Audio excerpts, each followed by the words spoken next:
Hello, my name is Marcus. I'm the compiler of a collection of therapy quotes entitled 1001 Windmills of the Mind, a collection of advanced self-help quotes taken from what's often called psychodynamic or the psychoanalytic perspective, which long ago, as I understand, is referred to by some, perhaps many, as philosophical medicine and narrative medicine. All part of the process to lend and build a sense of consciousness which recognizes how our experiences can be recognized as lived. That something happened in the past, and it happened, it was done, it was lived, and it took place, and we can accept and quote-unquote consent, not like it, not enjoy it, but admit that something happened. The event, the trauma took place, it happened. So it was lived experience, it was lived. Now when the baby has a traumatic experience, you have to record it, and the part of the brain doesn't know time. The unconscious does not know time. Okay? The limbic system, the survival stress part of the brain, you can nickname it whatever you want. The crocodile brain, the alligator brain, monitor lizard brain, iguana brain, take it. Janoff likes to use salamander brain. So that's just a nickname for that part of the brain, that ancient primitive part of our brain. Basically the automatic nervous system, the stress response, cortisol, adrenaline, so it alerts you to safety and all that. So that kind of ancient part of the brain that we have, we had it for 500 million years apparently, and we layered on top of it the mammal, the feeling self. So we're mammals, right? And the hominid, then finally the cortex, and became Homo sapiens. So the evolution theory like that kind of built up like that. But the ancient part's still there, keep us safe. So the main thing about the monitor lizard part of the brain is to keep us safe. All it cares about survival. That's it. Now, if there's a trauma in that system, deeply impressed in that system, whereby the child can't know what happened because the hippocampus didn't come online yet. And the hippocampus, which makes you understand conscious time, regular time, normal time, linear time, Newtonian time, whatever. Okay, this is all quantum back here. This that comes on later on. Hippocampus, the seahorse-shaped part of the brain called the hippocampus. Hippocampus means seahorse, and it comes on later on. But if trauma takes place prior to that time, prior to age 3, let's say, whatever it is, then that's recorded in this survival brain, this monitor lizard brain, this part of our brain that doesn't know time. And there's an imprint, a circuit, a system. Something is set in of the memory that recorded it. And it's survival, and the more pain, the more trauma, the more deeply the imprint is. This is circuitry going on. This is some kind of sense that the child's got to survive. It's got to record all this. Yes, babies remember. Yes, it's recorded in the body. The body knows. It's in the unconscious knows. It's in the shadow knows. Implicit memory, procedural memory. Okay, this is the idea of schemata and schema and prototypes and working models and so on down the line. So mysteriously between what happened and into the body. Every body tells a story. Every unconscious tells a story. Okay, so the body keeps score. The body keeps the child. The body remembers. The body remembers kind of thing. So it's there. The baby remembers all this. He wires it in. He remembers. He's not conscious of what he remembers. That's called the unthought known. It's known, but we can't think it. It's called the unthought known, or the unformulated known, or the unprocessed known, or the unrecognized known, or the unarticulated known, or the unverbalized known, etc. It's known, but we're not conscious of it. So the goal of therapy is to make conscious what's unconscious. Because what's in that unconscious, that known, it's not conscious. Okay, that means you're living with this deep imprint that mother's dangerous, and the prototype of the world is the mother, so you think the world's dangerous. And you feel no good, and you got to survive with this battle mother, and you transfer that imprint prototype, and you see the world through that lens. You see every day through the lens. It's kind of a refractive phenomenon called parataxic distortion. You distort the reality through this lens. And if the lens is based on survival, you see, then you're seeing things in a survival way. Now, when there's trauma, we repeat. We want to get out of this pain. We want a better outcome. So the theory is, with repetition compulsion, is the system is reaching for a better outcome. We want a better outcome with the mother. Remember, there's no time there. So mother hurt us, but we don't know time. We still want a better outcome for the mother, but there is time. But that part of the brain does no time, hence the confusion of the conscious, unconscious. So this is Paul Russell says, just think of it as synonymous. That when there's a trauma, so we're talking about attachment trauma, betrayal trauma. Mother betrayed the baby. Baby came out with a huge trust to feel safe so he can develop, have his feeling self, his ontological self, his feeling discussed yesterday. Oh, by the way, this is a very late start here. This will be a shorter video here. How are we doing here? Oh, already? Oh, okay. Okay, let me finish this introductory kind of comments. And after I finish that, I want to clarify something, that this video is going to be a part 2 of yesterday. And yesterday was sort of a part 1 of something totally new I haven't really done before really too much. So in the last video, I did something very different. I just rambled for 2 hours on what I'm going to end up calling point number 50, or the 50th example of as above, so below. So we're homotraumicus, and I'm presenting this theory of homotraumicus in the as above, below model. And we've ran through already 49 symptoms of homotraumicus. And yesterday I'm beginning with the new one called the 50th one. That's a really difficult one. It's out of my zone. I'm not knowledgeable in this 50th one area. I got a long way to go. Play the song by the band from Switzerland called Anne Shell. I got a long way to go. I got a long way to go if I'm gonna be able to present point number 50. So I rambled on for 2 hours just in a tender mode. So my mind is still spinning about it. So I'm gonna see if I can, continue that journey. Maybe it'll take me a while to work through this out. So that's where we're heading in this video here. It'll be a continuation of yesterday. So back to the introductory opening kind of part here. Where the trauma is recorded in the primitive brain, the survival brain. When there's trauma, we repeat. The pain makes us repeat. The pain drives us. We don't want to be in pain. Nobody wants to be in pain. Even though you're numb, yes, there's numbing to it, but there's still a pain going on. The pain says, run from mother. Mother hurt you, but run from mother. Now we're an emotional love fugitive from the love that we seek. Again, to the quote from the TV show called Fugitive. Richard Kimball is a fugitive from the justice he seeks. So you see the character running on the road, and the narrator in the background says, oh, you think the road's his home, do you? You think the road's his home, do you?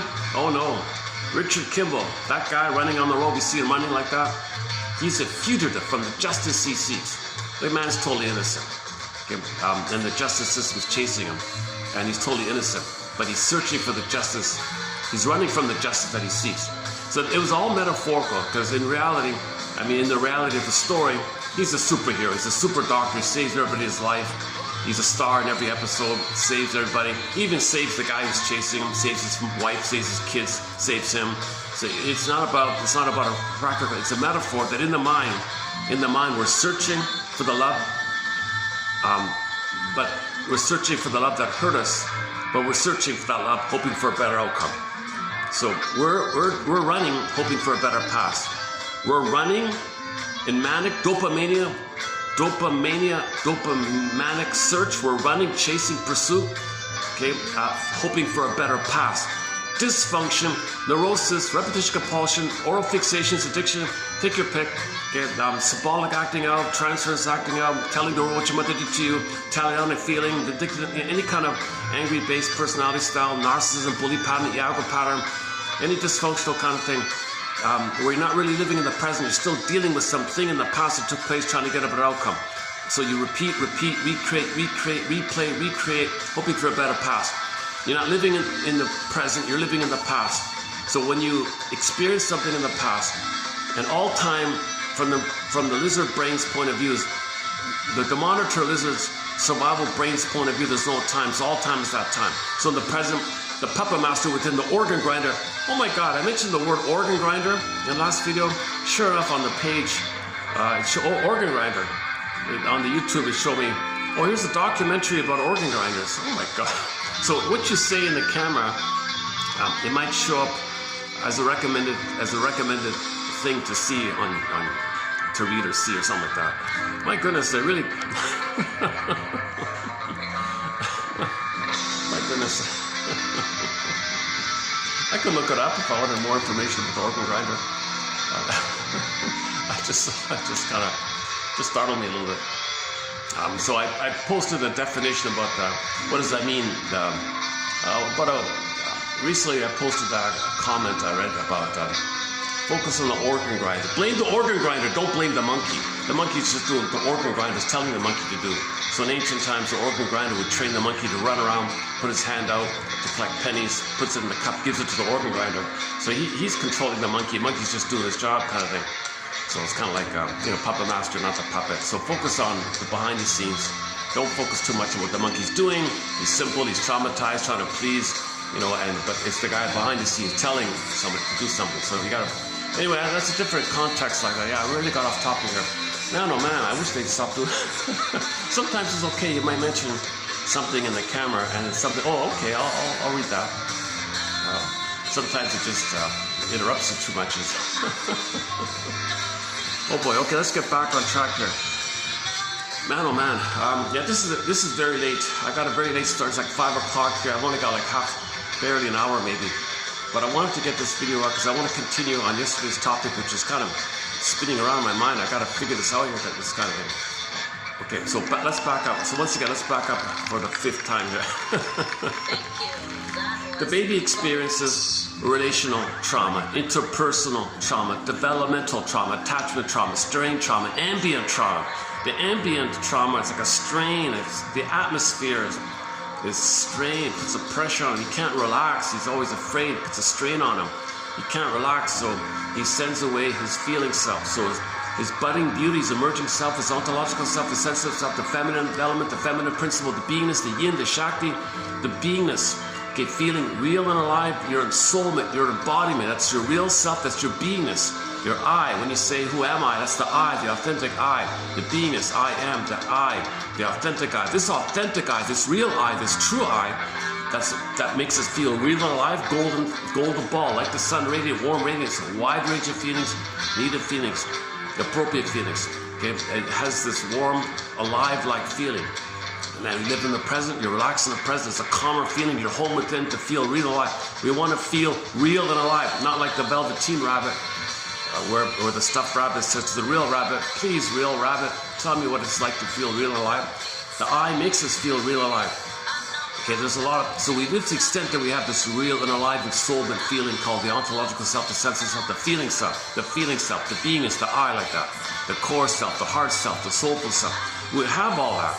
But in trauma, it's frozen and it goes to survival, to the energy in the looping. He's spending his life with all of his energy devoted to the looping, the survival looping, hoping for a better outcome. So be dysfunctional, still in the past, hoping for a better past. He spends his whole life, it's kind of like, some people call it the unlived life, the provisional life, this lost life or something, because you're just spending your whole life dealing with this thorn-like, pointed-like point of pain where mother hurt you and you froze up, and your soul froze up, and your life force devoted to the repetition compulsion of the cry for love, mother hurt you. The cry for love, mother hurt you. You're in this loop, timeless loop, pain, need, okay, and you're looping, and this is a circuit that drives you called the puppet master or the organ grinder. It's the puppet master within, and it wants to get out of this pain. It wants a better outcome. It wants mother's love.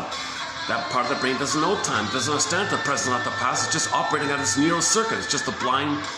That's why it's called compulsion. It doesn't think about the reality of the time or where we are. It's just repeat. Where's mother? So you end up searching for symbols of mother. You got to do something. It tells you to find mother. Where's mother? There's no mother. Out of the nurse. Well, search for symbols.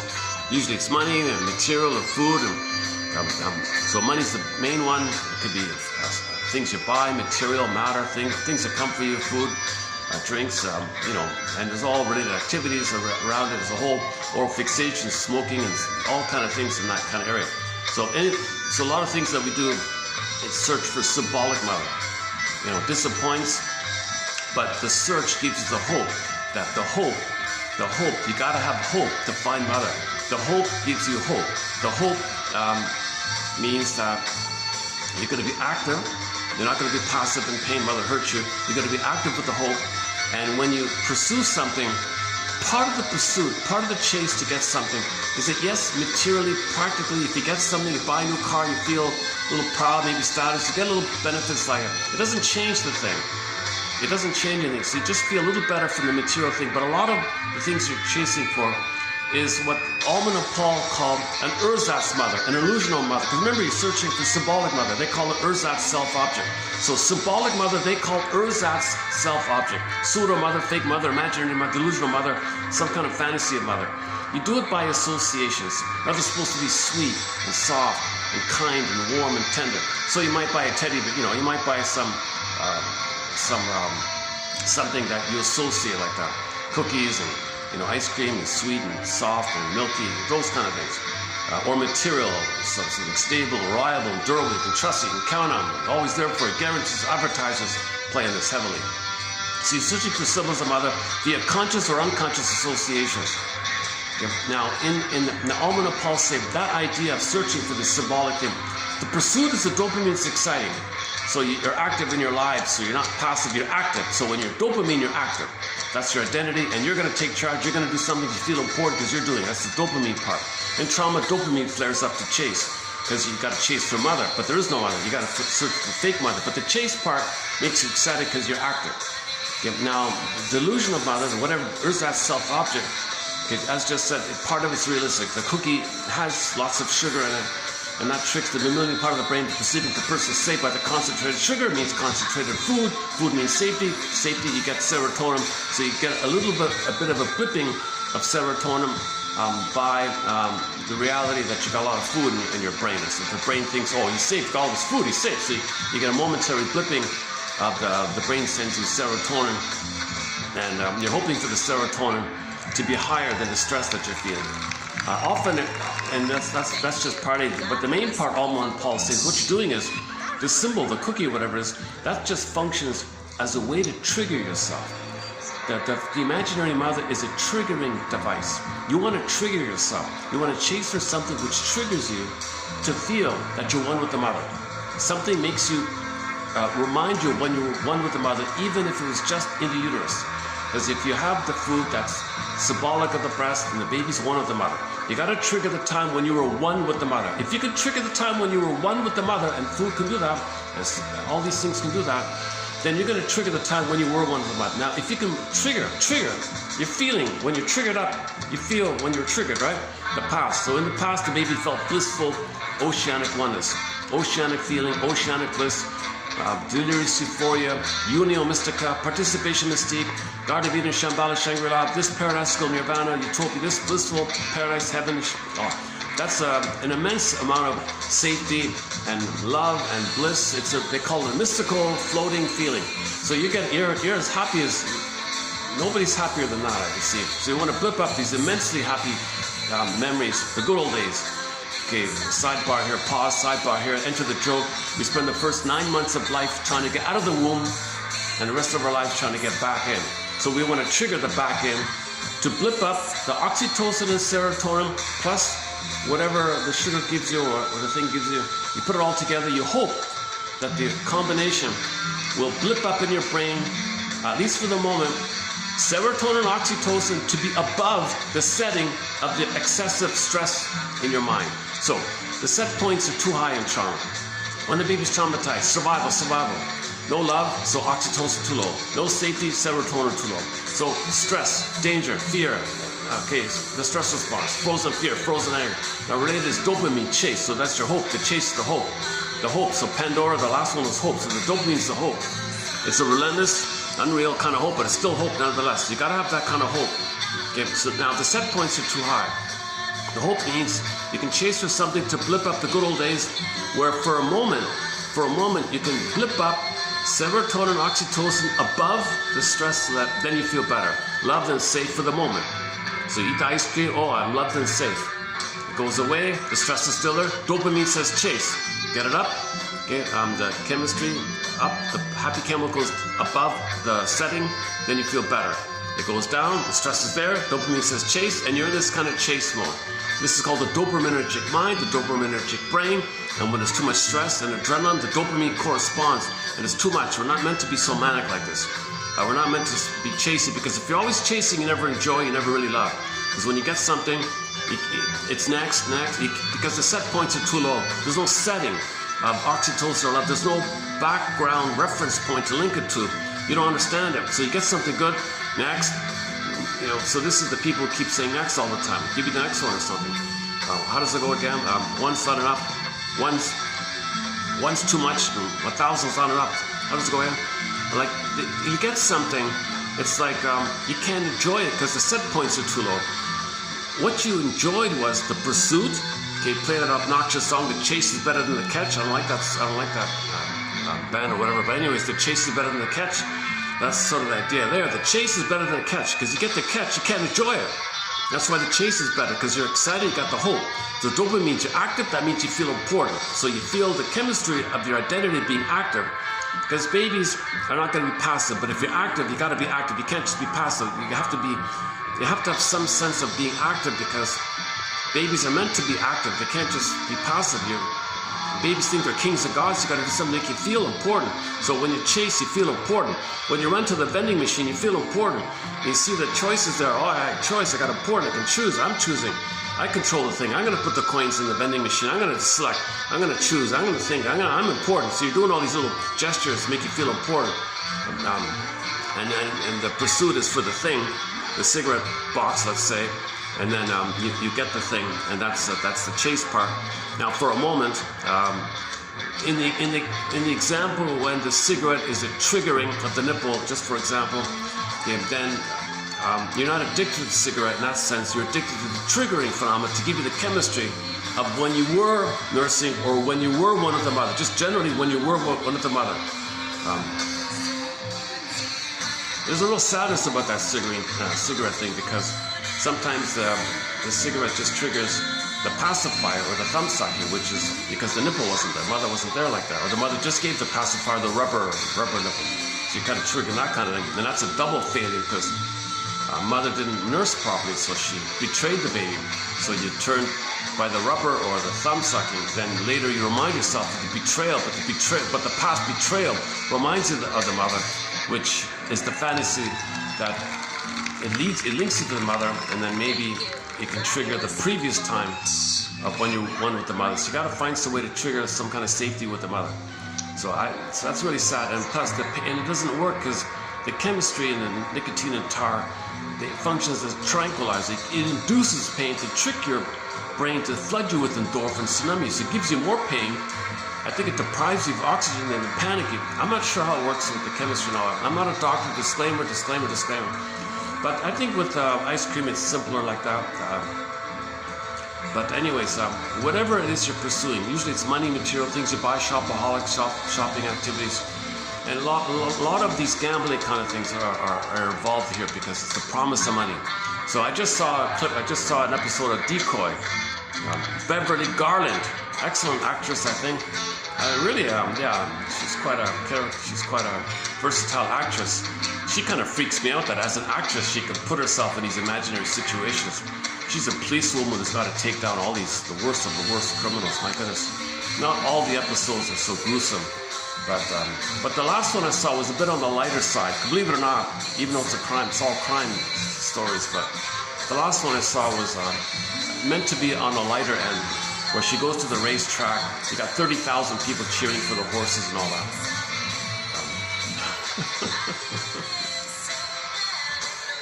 But all those 30,000 people, it's quite good cinematography. Very good with the camera work like that. You see all the people all excited watching the horses like that.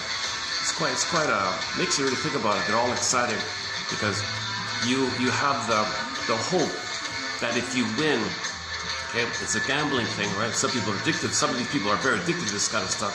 They go to elaborate efforts in that area because you have the hope. If the horse is chasing, you're chasing.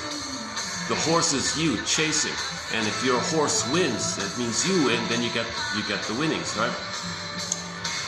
So that's then you get a little extra money. So now you feel safer with the surplus money. Money means mother. Money means mother. Symbolic mother. Now you got mother.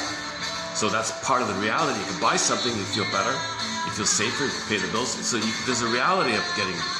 We know that, of course, but the added point is.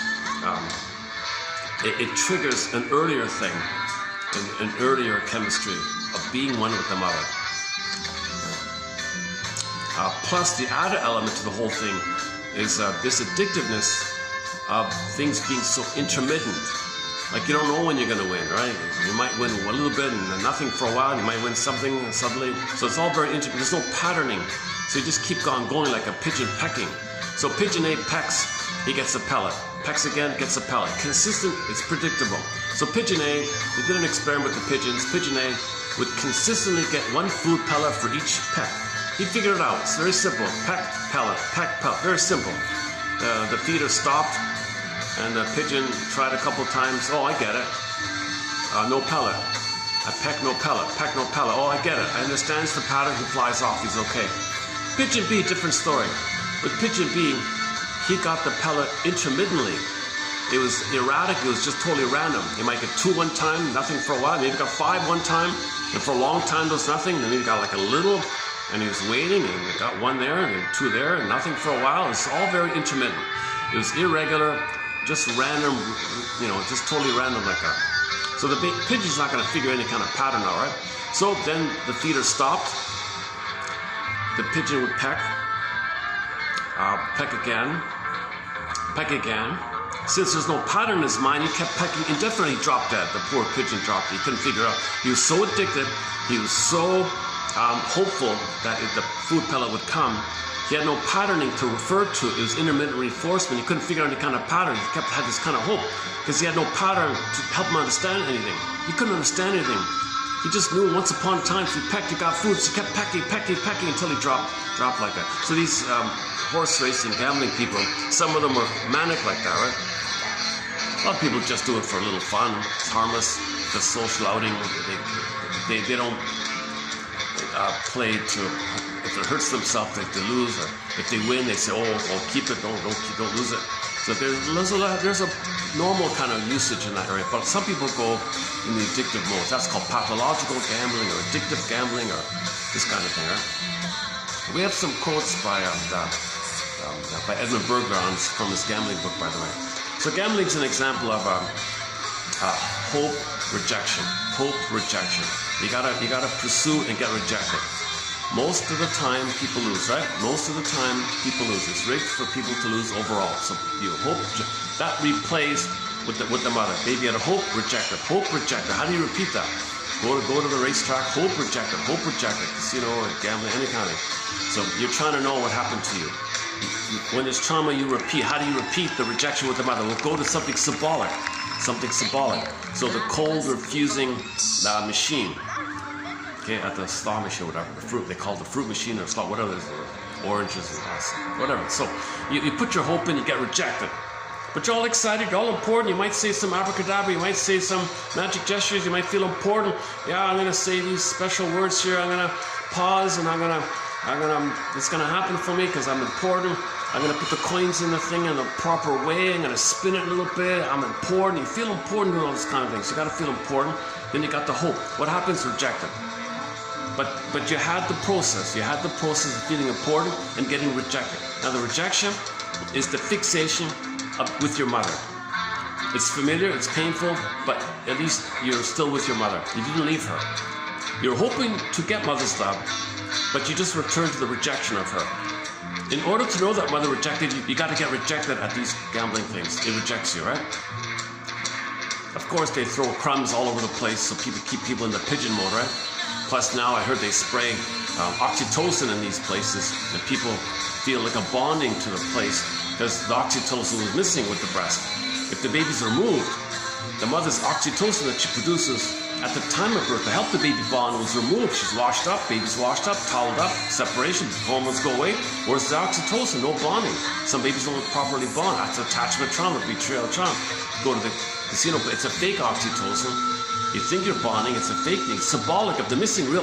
When real needs are not met, you look for symbolic. There's a demand for symbolic bonding. So with the synthetic chemical in the air, to bond, if you're drawn or something, I don't know how it works. I think I passed by it once. I went to a concert place once, I had to pass by. To get to the concert venue, I had to pass by the door to the gambling. I didn't go in, as I was passing by, I was in front of the door, oh my God, I could smell that stuff. Holy oh my, unbelievable. I just walked quickly. I don't want to get affected by that. But, oh man, that was true. I noticed that. That was when I went to see Roger Hudson. I went there to see Roger Hudson, played the Logical song.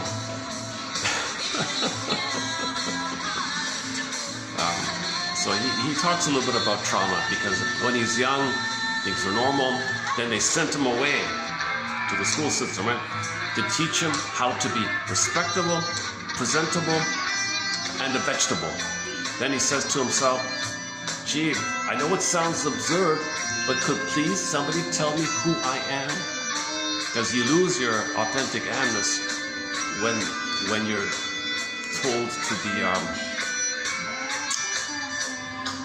when you're trained to be a monkey for the grinder, basically.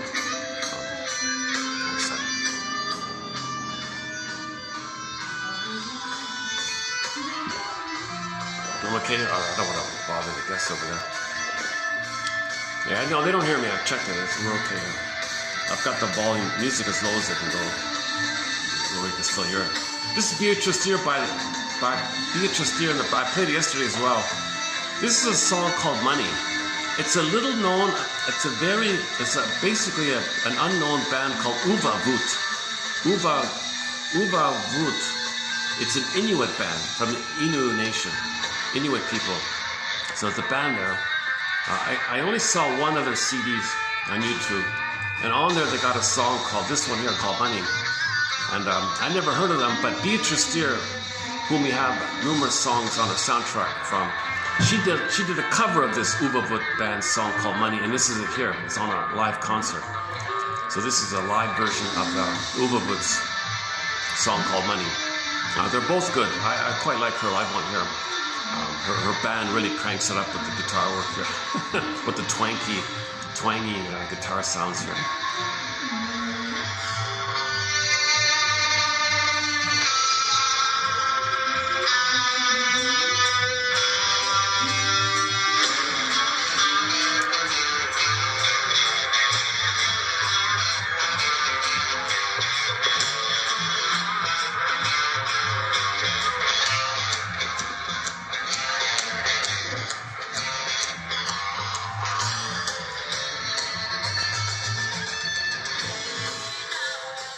Okay, so oral fixations, okay, they trigger past good old day memories which bloop up some oxytocin and serotonin, which can be above the setting.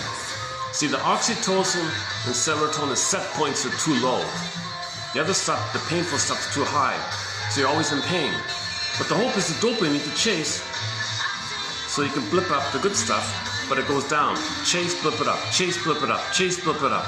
So we're always in this kind of chase to repeat the trauma. Now, without consciousness, it's timeless. Get it? So we're sort of, we're doing this, so we're manically searching for a better past. We're searching for the love that we should have received in the past.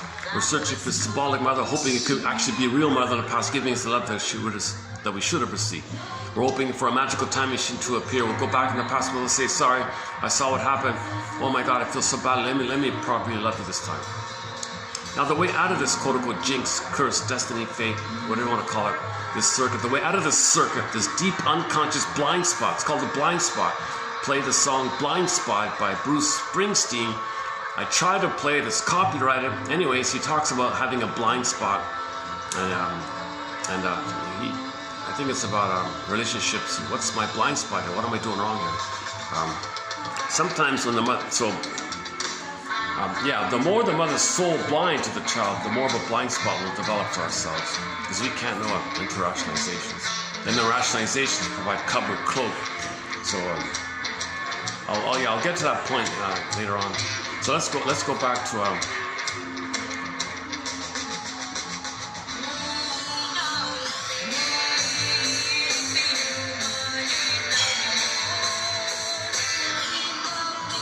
Alright, let's just go back to the basic idea. So repetition compulsion is the hope to change the past, undo the past. Repetition compulsion means we're living in the past. Repetition compulsion means we're transferring the limited feelings that we experience and the very limited painful relationship that we experience. So in the present, that's you're kind of limited with your feelings and relationships. So if there's this struggle with the mother and you felt all this, you might just keep repeating it. So you find yourself in the same type of relationship, same kind of feeling. So Libby Russell called it affective incompetence. Another one calls it a dysfunctional feeling system. And you're only feeling the same thing that you did in the past. And you're only relating in the same kind of way that you did in the past. Your mother used you, and you become her, and entitled, supposed to take care of it. So you have these kind of narcissistic entitlement. You can't listen. There's no mutuality with people. The mother didn't treat the baby like a human being and meet the baby's needs and see the baby with feelings. She was too focused on her need to get supply. So the mother, in her attempt to get a better past on her end, she transferred her problematic interaction with her mother in the past to the present, has a baby and pulls in the baby and her drama with her mother. Baby's not being seen. The mother might parentify the child. Baby, my mother didn't give me love. You be symbolic mother. My mother didn't give me love. So baby, you give me the love. I made you to find me. I made you to find me. I didn't get love. You give me the love. Some mothers actually try to extraction. Talk about extraction. Okay, this point here. When the mother says to the baby, you love me, that's extraction. Okay, in the outer world, we have the extraction. Then you have the real and the extraction. So in the outer world, you have like the real economy and the extraction thing, the plundering thing, the vampire squid thing, and you got the real stuff going on, and you got other things that are siphoning out. So in the outer world, as above, so below. In the outer world, you got a real economy, you get good services, and you got this other quote-unquote metaphorical vampire squid economy, where all they do is figure out ways to do little shell games, print out all kinds of money for themselves, give it to themselves so they can extract, okay, because the mother did the extraction. So as above, so below. In the below, there's a memory of mother extracting from the baby. The baby sees the mother as a vampire squid. A psychic vampire squid is in the baby's brain now. Now this, we're not calling the mother a vampire squid. What we're saying is, when the mother had a need for the baby, baby, you serve me, you take care of me. She's trying to extract, she's trying to get supply, she's trying to coerce the baby to take care of her, comfort her, soothe her, see her. She's getting supply. Mother didn't give it to her, so it turned the baby back. So the baby hasn't experienced the mother doing this kind of thing. Now the baby's enraged by this. Baby's enraged by this. Now the mother feels entitled and she's enraged. She feels justified. She feels enraged and justified. She's, damn, I gotta get mother's love. Baby, you give it to me. She's enraged, she's entitled, and she feels entitled and enraged. Okay, the baby's gonna be scared and enraged. Okay, the mother doing this and the baby's rage, you take these two things, plus it together, okay, plus it together in the unconscious, these fusional memory, fantasy things, you put it together, you shake it up, condensation, synthesis, poof, vampire squid. Now there's something in the mind called the imago. It's different, okay? It's an imago. It's a condensation of the baby's rage plus what the mother did. You put it all together, poof. Now you're dealing with this imago, this invisible thing. That's a new thing, a synthesis. It's a new thing in your mind. Let's just call it temporarily the vampire squid. Some journalists called it that. I'm just temporarily going to call it that. I'm still new at this kind of economic kind of thing. So one guy has a book called, in the outer world we have two economies. The normal, regular economy, and then this so-called financial money economy, making money, just all about how do you make money. You don't serve or you don't do anything, just how do I make the money? Like shell game stuff and print paper for yourself. Just print paper for yourself and sell it to others and trick others and promise others and betray others and flip it, and then you print it. So you do all these little tricky things, then you print it for yourself, and then I don't know, shareholders. I don't know. They always say it in a nice way, but anyways, in the outer world you have the two economies: the real economy and this other kind of economy. People call it the financialized economy, the money economy, or the vampire economy, or the Dracula economy. I don't know what to call it. I'm just gonna borrow the guy's vampire squid thing. You can call it Main Street, Wall Street, or whatever. So we're not saying everything they do is like that, but most of what they do, somebody said something like the ratio is like 1 to 300 almost. So it's like, so this extraction business, these extractors, plunderers, pillagers, short sellers, okay, derivatives, printing money, so they print money, inflation, so they can buy things that's there. That puts a pressure on the real economy. They can't grow because you're being sucking. So the baby can't be himself. He can't grow. He wants to be there. He is there. He's struggling. He's trying to be himself. Meanwhile, in the mind, the vampire squid, give to the mother, give to the mother. So there's a pressure inside. He's trying to be himself, but there's an imago in the mind. Okay, part of the reason is that the baby's rage rebounded in on himself. What the mother did was one thing, but the baby's own rage at the mother blocked, rebounded in on himself. So the baby's desire to live, it turned to anger. Anger is a cry for love. Anger is a cry for love. It's a signal, it's a communication. Mother blocked it. The baby's anger got blocked. It became destructive now. He's in a voracious, desperate state where devouring fantasies. In the oral phase, he wants it to oral. Oral cannibalistic, right? Vampire. So he's in an oralish phase, but he's in rage. So the baby's enraged, he has an oral need, block, tension, build up, turns back into himself. Now his own anger, okay, in that mode, is destructive to himself. Okay. Now from that, plus the mother put it together, poof, monsters of the id monster. Okay, so the vampire squid is an id monster. Okay, monsters of the id. Okay, what's the id? The elementary basis of the unconscious. So we got two economies inside. We got who we are trying to be, who we're meant to be, the real economy, let's say, the main street with him, the real economy with him, the true self with him, the authentic self. We're meant to be us. We're meant to be who we're meant to be. But we got this memory of what happened with the child. All that went down ended up with the vampire squid in the mind. And this is something in us, okay, this memory and the beliefs around it and what's happening inside of us, it feels like this is happening to us. So we're afraid. It's like it's stressing us out. We can't be ourselves. We feel depleted because it's feeding this thing. It's a fantasy thing. It's not real. It's just a fantasy thing. But it ties it to the mother. It keeps you hope with the mother. It keeps it tied there. And that's all the baby knows. He doesn't have any alternative. And he's frozen there and it's coming. So that's why the dopamine, the hope, Pandora's box, the hope. Remember, this is Pandora's box, all this. And then the hope comes out. So the hope is chase for mother again. Now he's hoping for a better mother. That's the dysfunction. You're hoping for the mother that you should have received. The reality was mother failed you, betrayed you, used you, exploited from you, extracted from you. The mother extracted from you. If the mother is impaired, has emotional dyslexia, emotional warping, she has MPD, BPD, bully pattern, Iago pattern. Okay, she's in the extracting mode herself. She feels entitled. Mother's rights, I made you to find me. She has this attitude to get supply from the child. It's symbolic mother from the missing mother on her end. The mother, when the mother was a baby herself, she didn't get mother's love. Turns to it symbolically by extracting supply, attention, energy, admiration. So she wants the baby to devote her energy and her focus of attention on her. That's the extraction economy. Okay, so sometimes in the outer world they call it the extraction economy. Okay, the plundering economy. So mother was plundered. Mother plundered the baby. You got a plunders on the outside. So on the outside, they might say the financial sector, whatever, that's the extracting economy. The vampire economy, Dracula economy. And they only live when they do that. So that's why the vampire, they're dead, but they suck the blood, then they get alive. And when they suck, they feel alive only when they suck. So they're not giving, they're just sucking, right?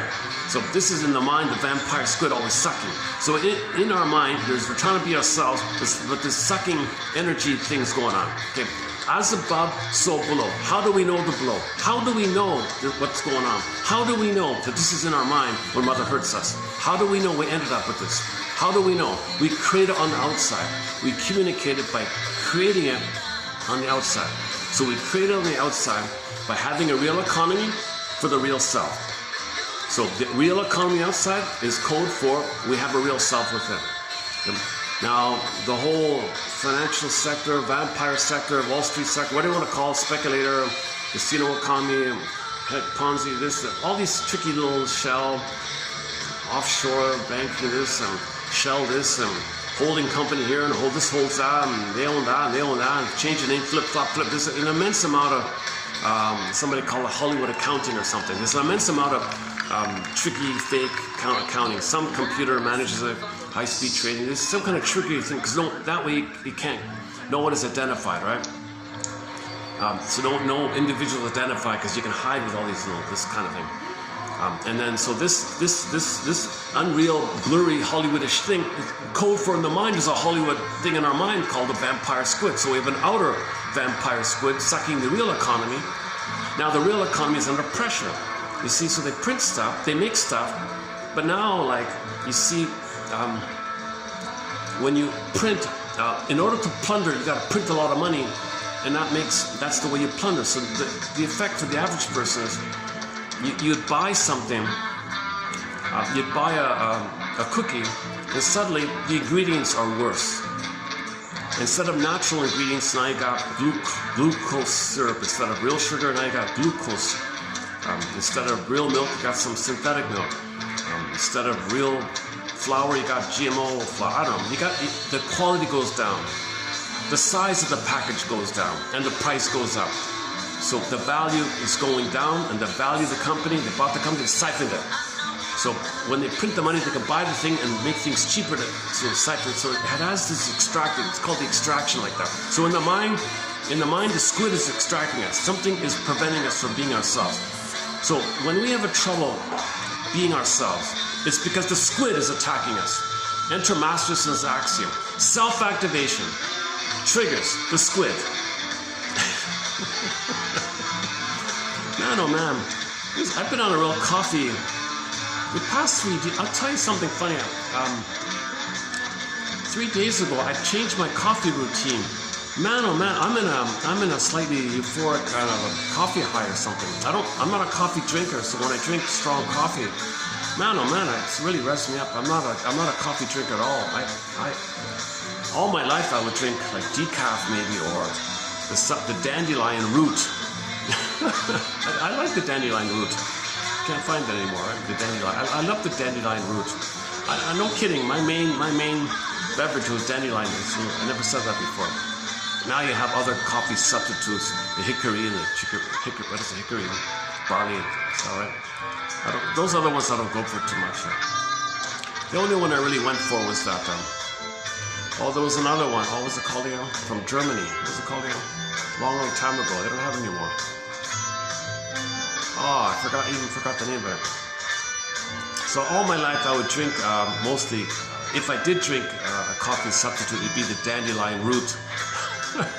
So now lately I've been drinking like a little bit of coffee here. But lately I had this, what seems to be some kind of extra espresso kind of coffee. So I'm running on espresso coffee for the past 3 days here. It's affecting my sleep, and I drink another one, I get a little manic. All right, enough about my personal struggles with caffeine.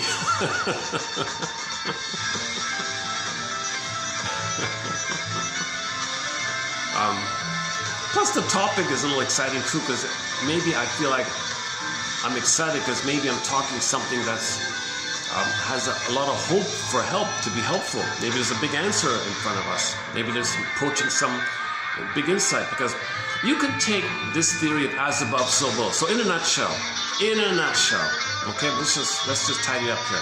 What am I talking about here? As above, so below. In the mind, there's a real self trying to be. Also in the mind, there's the vampire squid image that we just talked about. So this is within. So Masterson's axiom, when we try to be ourselves, self-activation triggers this squid thing in our mind.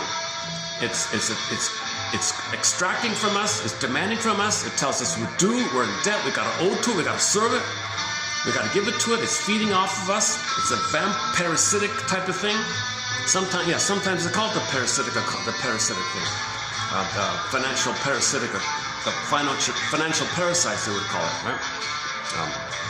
Okay, so this vampire squid has that I don't want to use that term too much, that has this kind of, let's just stick with this extracting or siphoning or sucking or whatever. Let's just say extracting. So the vampire squid is kind of extracting. It expects, it feels entitled. It's all the things that the mother said. My right, I'm due, I'm important, all about me. You take care of me, you serve me, baby. I can't see you, you gotta take care of me. So this is the extracting. So the mother was an extractor. The mother extracted the baby like this. She even ate the heart. Remember in Snow White, she ate the heart. That's the individuality of the child. That's the soul of the child. The mother ate the heart. See, that's really extracting. When the mother eats the poor heart like that, that's a deep vampiric kind of thing, right? So in the mind, you got this going on, the memory going on like this, and it's not real, but you feel like it's going on inside you. It's not real, but it's based on memories, and you created these memories because you got to find some way to survive and understand the world. So you understand the world in this kind of way. It's dysfunctional because the real world isn't that, but in the babyhood time, that's what's going on like that. So inside, you got the real self and the vampire squid imaging doing this extracting thing going on. Okay, we create it on the outside. So in the outside world, we got a real economy, just like we have a real self. Just as there is a real economy on the outer world and the real world out there, okay, that's code for we create that because we have a real self within. Okay, now just as there's the vampire squid thing in the mind just mentioned, we're gonna create on the outside a similar kind of system that siphons and extracts from the real economy. So just as Wall Street plunders Main Street, okay, the vampire squid inside plunders our beingness. So when you try to develop, it's attacking you. it's hard to break free from that, or you're dealing with struggle. Now it can go two ways, kind of thing. Some people, on an individual level, when you forgive your mother, understand her, then you diminish this vampire squid, because you understand her. It's like a ghost that wants to be seen, be laid to rest. You got to forgive your mother for doing this. You got to understand why she did this. She was impaired. She was trying intergenerational trauma. She was trying to get love from her mother. She was in a compulsion. She was dominated by the lizard, her survival brain, which doesn't know time. So you can need to understanding. But on yourself, you got to feel the sadness of this. You got to feel the sadness, like in the fairy tale. Good mother died of birth. So in the uterus, there was a good mother. Poof, then wicked queen mother. This liquid squid. Vampire squid image in the mind, monsters of it in the mind. So that's the wicked queen in the Snow White. So good mother died of birth, because in the uterus, mother was good. From the baby's perception, this good mother in the uterus died of birth, and poof, the wicked queen mother or squid mother, whatever you want to call it. This image of the squid mother or monsters of it can take any hundreds and thousands of different forms. It could be the sea monster, the minotaur, the Medusa, Medea. It can take any kind of form. Alien, any kind of scary entity. It's enraged and cannibalistic. Like Hansel and Gretel witch. It could be the witch one. It can be a monster one, far out one. You can take any. Just take a sheet of paper, draw a circle, make it enraged, and make it want to gobble you up. Put it in your mind. So one version is I'm just using one. You can take your pick, whichever one works. It has the same quality. It's entitled. It's based on love hunger, voracious hunger. Mother was desperate. Mother was in desperate love hunger. Mother had a love hunger, affect hunger, emotional hunger, attachment craving, attachment yearning, striving. The mother was striving for secure safety with her mother, turned to the baby for it. Mother had a love hunger, puts it onto the baby. Baby feels extracted by mother's love hunger. So baby's enraged by this. His rage turns in on himself, and it's now, and you put it all together, poof. Okay, psychic lizard squid, monster squid, vampire squid. Let's just stick with that one for now. I gotta remember, how do you remember that? VS, vampire squid. I saw some journalists use that phrase. You see some headlines, the vampire squid strikes again, or something like that. So when Wall Street plunders, when companies go out of business, Wall Street's vampire squid strikes again. They siphon away, they extract it away. So every time you go to the store, right, and your favorite product is gone because it's too expensive to make, vampire squid sucked it up again, and you're left with some rubbish substitute, some cardboard tasting, GMO tasting, fake tasting, diminished, overpriced, nice package maybe. Oh well, what do you do? So that's the boiling frog phenomenon, where we're trying to get used to this boiling frog. Remember the boiling frog? Somebody said we're kind of in the boiling frog phenomenon. Okay, so that's the nutshell of it, all right? In the outer world, we got a real economy, and you got this vampire squid, quote-unquote economy. I don't even know if you can call it economy.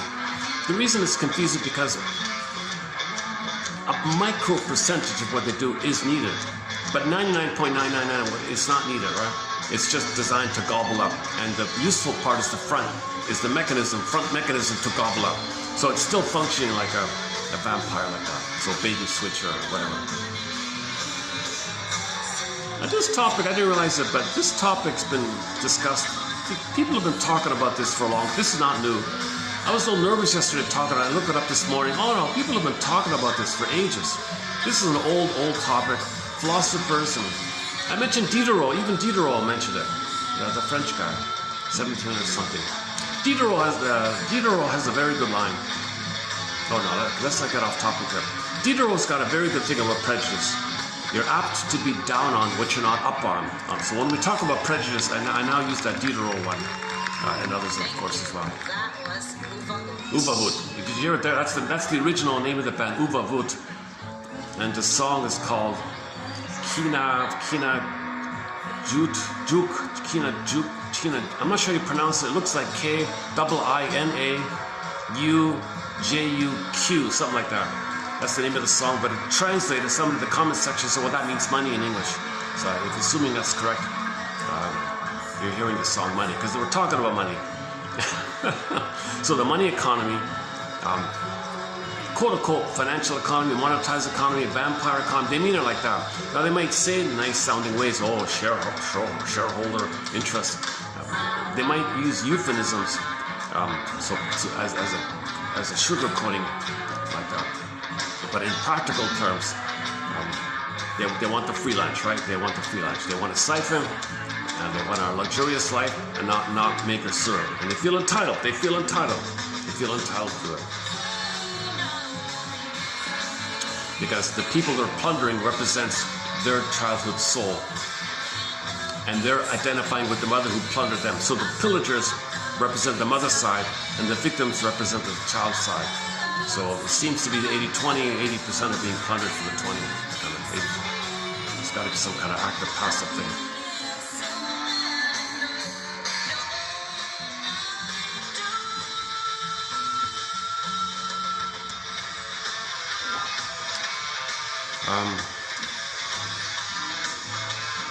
Okay, I guess I just sort of did it. I guess that was sort of my partial. I thought there was something else I wanted. Oh man, I forgot.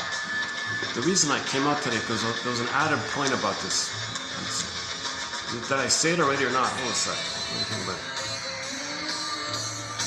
Oh, okay. Yeah, okay. So, I just found. I just realized something. Since I have a long way to go. Let me just play. This is not one of Anshell's better songs, but the lyric, I've got a long way to go. So let me just play a part of this. So, in the reference to the financial sector, okay, the vampire squid sector, okay, call it what you want, the Wall Street, Main Street idea, okay, that kind of outer area like that. I know nothing about it. I've never really focused in on it. So I've got a long, like the song says here, I've got a long way to go in terms of understanding that kind of thing. So let's just make a note of that for myself as well.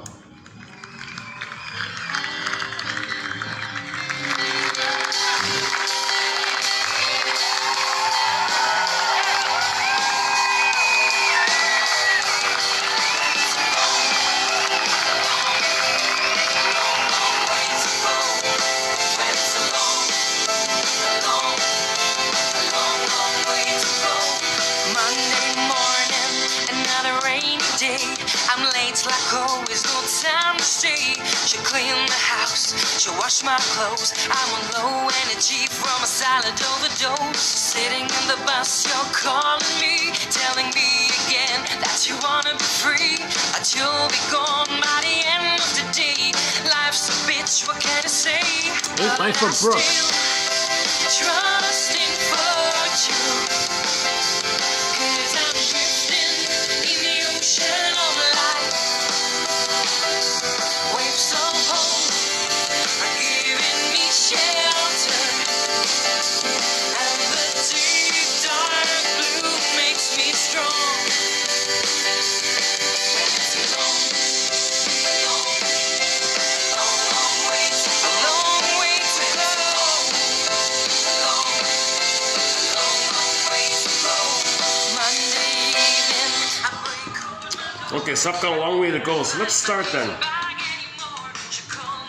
So I was looking for a dictionary of terms. So when you start something, is there a dictionary out there? Is there any kind of basic 101 dictionary of the vampire squid vocabulary?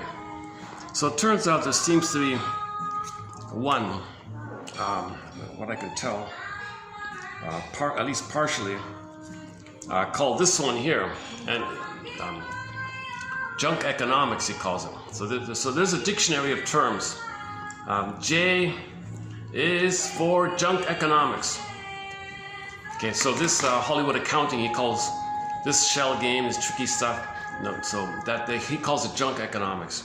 It confuses people, no one understands it. That's designed like that.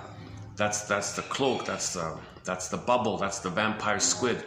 Okay, hall of mirrors, house of mirrors. So filled with double talk, double think, flip flopping. This means that. That means that. Up is down. It's all topsy turvy like that. So he tries to spell out some of the terms. So I got a long way to go. Long way to go. So I just thought I might start in with a couple of entries here. So I don't have it posted below or anything, but I just thought, just for myself as well, let's get a start in on some of these things. So he's got like a A to Z, yeah, he's got like an A to Z kind of thing here. So I just thought I might. So bear with me. I haven't like read all of this. I just skimmed parts of it. So let's. Okay, he's got a lengthy introductory part about. The guy who said vampire squid. He also said. He also called this manufacturing confusion. Manufacturing discontent. Well, how did it go again? Manufacturing, not consent, but discontent. Manufacturing confusion. Okay, the terms are in here. Hang on. Okay, looking glass, Alice in Wonderland vocabulary. But he says here, well, if you're going to heal, you got to name something, right? Yeah, double. Okay, talks in introductory parties. He tells you, dear reader, I'm going to try to help you face all this double talk, double think, double speak. There's so much flip-flopping with this kind of thing. Okay, he calls the vampire squid, his term for the vampire squid, he calls it the rentier financial class. The rentiers means these are like the landlords kind of thing. So he's just doing it that way. Another guy calls it the banksters. You take the gangster and the banker and the gangster, put it together, bankster. One guy calls it the bankster. So he's very polite here. This author, in his youth, he was part of this. And then it seems like he went on his own kind of thing. So a very knowledgeable guy, very knowledgeable guy. He's in his 80s, I think now. He's been around. He's wrote a lot of books here. So this is so let's. Oh, here we go. Okay, so let's just start with the A's. Let me just pick a couple here. So I thought for the A's. Okay, so, I'm not gonna, there's a whole, you need a PhD to study all this stuff, right? So I'm just gonna pick a random few ones here. So, okay, Hollywood accounting, Adam Smith. Okay, so let's try this one here, affluenza. Let me just pick some easy ones for my start. Just pick some easy ones that I can follow along myself to begin with. Okay, affluenza, A for affluenza. Affluenza, like fluenza. Affluenza? What do you mean here? Well, it turns out some wealthy kid committed a crime and said, well, don't blame me. I have affluenza. I grew up with all this money and I felt entitled to do what I want, and that's why I did it. Blame affluenza. Blame this phenomena where I was told I can do whatever I want. Because I'm entitled and everybody's entitled. That's what entitled people do. Okay, well, that's what vampire squids don't apologize. Why should I apologize? They grab and do what they want. I'm part of that. So he did that, he said. This is actually somebody's defense, a legal defense to exempt the 1% from blame. This is a defense they use. The word was coined by psychologist Dick Miller for a lawsuit in which some teenager excused his very serious crime here. So because of him, 4 people were so he so he committed a serious crime, and he said, well, I don't need to have ethics or morality or virtue. I was raised not to have feelings, ethics, morality, or virtue. I have a disease. I have affluenza. I have the disease. So he said I should be free because I have a disease. Psychologists and sociologists and philosophers have confirmed that wealthy individuals are brought up without a social conscience, teaching them to distinguish right from wrong. This is not a new phenomenon. The ancient Greeks called it pleonexia, i.e. wealth addiction, the greedy compulsion to obtain more than wealth, and specifically what belongs to others, envy. As in the case of hubris, the effect is to injure others because this pleonexia is essentially adversarial to society as a whole. Hence, Plato argued A just society would constrain such. Would constrain this. Socrates suggested that the unjust person, quote, will strive to get the unjust person, somebody with wealth addiction, quote, will strive to get the most he can for himself from everyone else.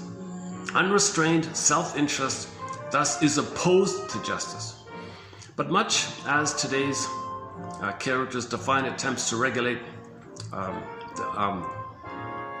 so just like today people complain about barriers to their plundering, so people plundering don't like any barrier. So one example was some company destroyed a country's ecology. Like all the water and the air was just devastated.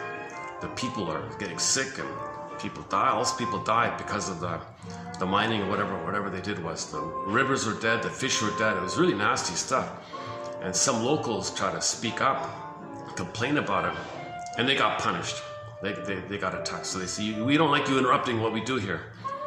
So this is a real affluenza like this. A real addiction to greed, addiction to entitlement, addiction to hate, addiction to envy, addiction to plunder. A vampire, they think it's survival. Addiction to this perverse kind of thing, right? So okay, hang on. Okay, so he calls the vampire squids the rentier.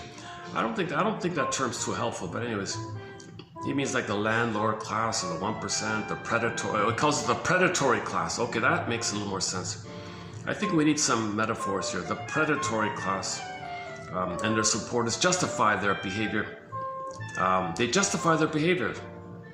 They claim that we're not doing anything wrong. Having been spoiled and deprived of moral values, their narcissistic upbringing is intensified by today's deregulatory philosophy. Neoliberal economists encourage their belief that their self-enrichment counts as wealth rather than being at society's expense. Society's permissive, well, if they're all gonna, it's their fault. So, okay, it's a lot of victim blaming. It's their fault. If this happens, it's their fault. So that's like when the bully picks on the kid, it's his fault. So they have this attitude, victim blaming. Okay, and I go, okay, and it gives examples after examples.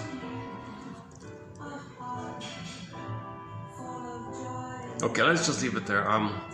Another A1 here is agio, A-G-I-O.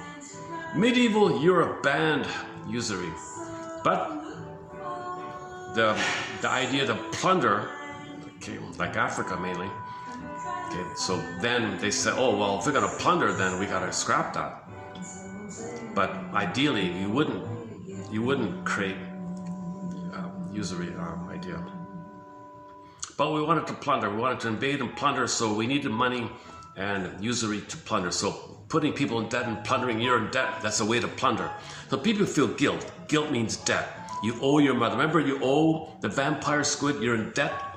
You have to pay. You have to do. You owe the vampire squid in your mind. Well, you tell others, you owe us. I'm going to play the vampire squid. You play me. Inside me, as a baby, I owe the invisible me inside. The inner child in me inside owes the vampire squid inside. Okay, so the outer reflection of this is, okay, you 80%, you're gonna play me. Okay, and I'm gonna play the vampire squid. So the vampire squid says, in my mind, says to me that I owe, I'm in due, I'm in guilt. It's insatiable, it's greedy, it never stops, it compounds, it gets worse, it just goes on like a voracious, devouring kind of thing, right? So you create that on the outside. So now you got the short seller, or whatever, or the rentiers, whatever you want to call it, the predator. Okay, well, one guy calls economic hitman, John Perkins. I saw that clip on YouTube. Check out John Perkins' clip called Economic Hitman, right? So he goes around, these hitmen go around the world and say, all right, you owe, all you people you owe. So I'm gonna play the vampire squid in the mind, and you play me, who owes.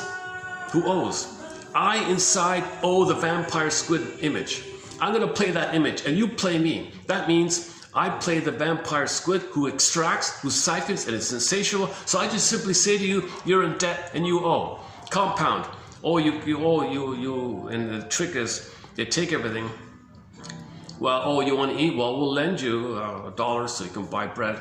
But at 25% interest, compounded, quadruplet, it's impossible to pay off. So it just snowballs, right? So that perpetuates the voracious, insatiable, timeless, no time in the brain, gobbling no time, image in the mind. So you put that on the world like that. So this is called agio. Okay, let's just leave it there. I might not be saying this in the most helpful way. I'm not sure. Okay, other terms for this is parasite, predator, rentier. Okay, let's leave it there for the A's. That's enough for the A's. Okay, now we're in the B's here. Let's pick something. I'm just scrolling here. Let's just pick something for the B's here. I think I saw the bankster wasn't here. Okay, bankster, often attributed to a famous president, Franklin D. Roosevelt. Apparently he said this. He's one himself by the sounds of it. That's a very common thing to do, right? To be it and say others are right. Complain about what you are, kind. Often attributed to F.D. Roosevelt, the term emerged from some hearings back in the 30s when his buddy likened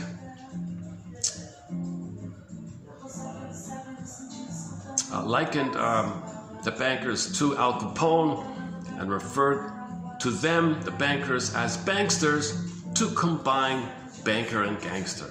Banksterism, the bankster subsidized ideology of a financial free market, free from regulation. Yeah, they don't want regulation because how do you plunder if there's regulation, there's blockage. We don't want that. We got it greedy. The mother doesn't want the baby to resist. So back to the mother. The baby says, I have a me. I want to be me. I can't attend to you. I want to focus on myself and discover what. No, you can't. That's a block. That's a barrier. That's a regulation to me. You're putting a boundary, a regulation. I got to gobble. I need. Because the mother's coming from the memory. When the mother as a baby, the mother was in panic, desperation. The mother as a baby thought she was going to perish in peril. She had a desperate, voracious, gobbling, voracious need, compulsion to reach the nipple, find the nipple, latch on, start suckling, and feel safe, and it feels safe. The mother didn't get that. Failed, crashed, thwarted, blocked, betrayed. The mother turns to the baby and is operating and being dominated by the circuit. So turning to the baby, gimme. I don't want block.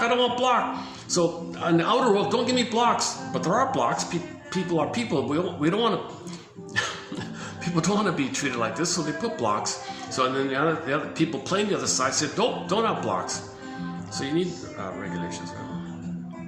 That's why Mr. Plato said you need regulations to keep people who've overly identified with the mother. So people on the aggressive side have an extreme mother complex called dedication to the aggressor. When there's way over the top pain for the baby, he just becomes the mother doesn't care anymore. So he becomes the squid on the squid side.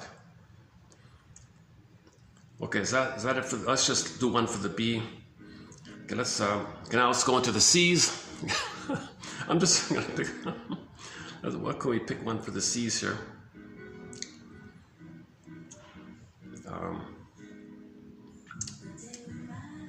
Oh boy, well I got a long way to go.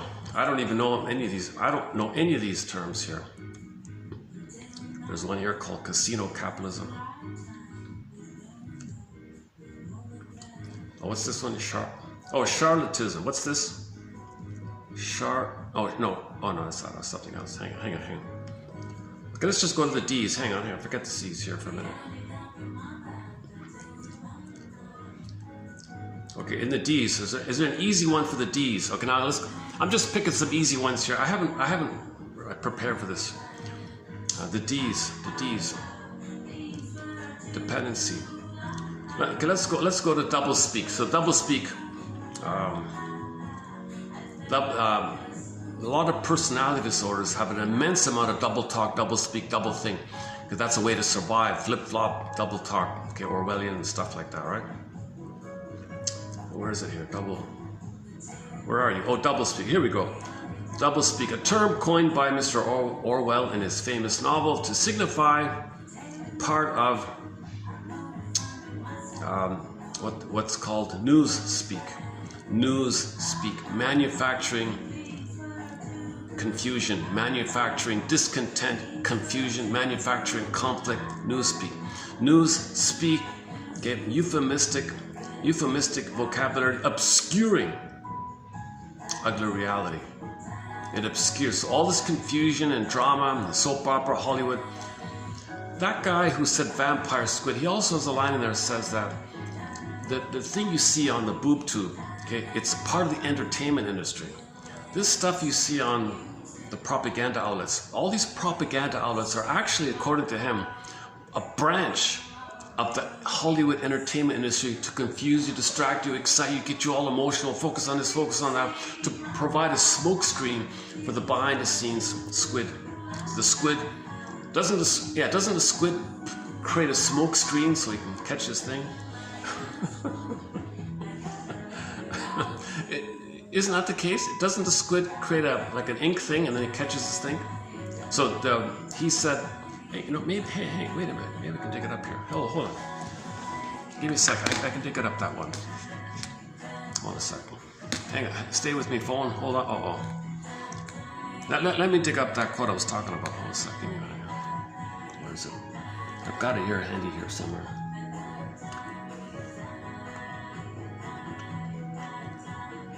Yeah, okay. Yeah, here it is here. Oh, the guy, he's a journalist guy. I don't know him. I just found him here.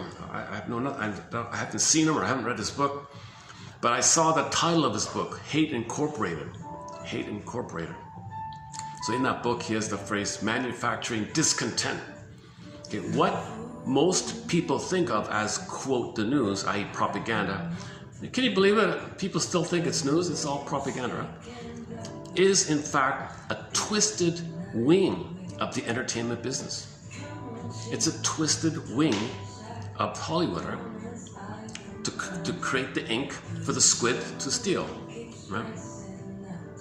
Manufacturing discontent. So get all people excited, trigger people, get them all excited, push people's buttons, creates the squid, creates the smoke screen. Then the squid, people can't see, so the squid siphons. So meanwhile, the price of eggs are going up through the roof, right? Whatever it is. Let's leave it there. Now I want to get to when we get to the T's, I want to mention something. It's not that simple here, so hang in there. Let's.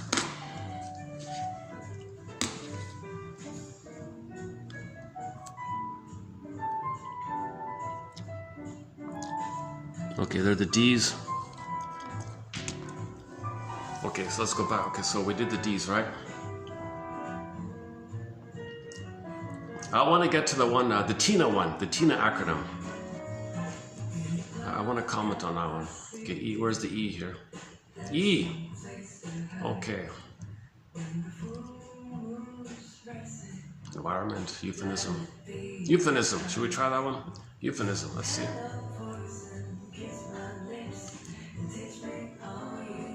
Where are you? Euphemism, the substitution of a nice sounding term for an unpleasant reality. Right? What does he have here? News reports called declines in the stock market. News reports called declines in the stock market profit taking, or a buying opportunity instead of a loss. Running into debt to ride a wave of asset price inflation is called wealth creation. So you hear it all the time, right? A handful of people keep getting richer and the rest get poorer. That's wealth creation. You mean for them, you don't say. The junk economics profession has become a public relations office creating euphemisms for finance capitalism. Oh, that's what he calls it, finance capitalism. Okay, he calls the vampire squidism finance capitalism. Leading the public to perceive, okay, siphoning extracting or rent-seeking, and similar exploitation in a positive light. In the process of distracting attention, euphemism tends to become elaborated into a full-fledged cover story. A full-fledged cover story. Among the most egregious euphemisms are, okay, blah, blah, blah, okay, it goes on. You can see it in the book here, it goes on. Okay, what about the F's here?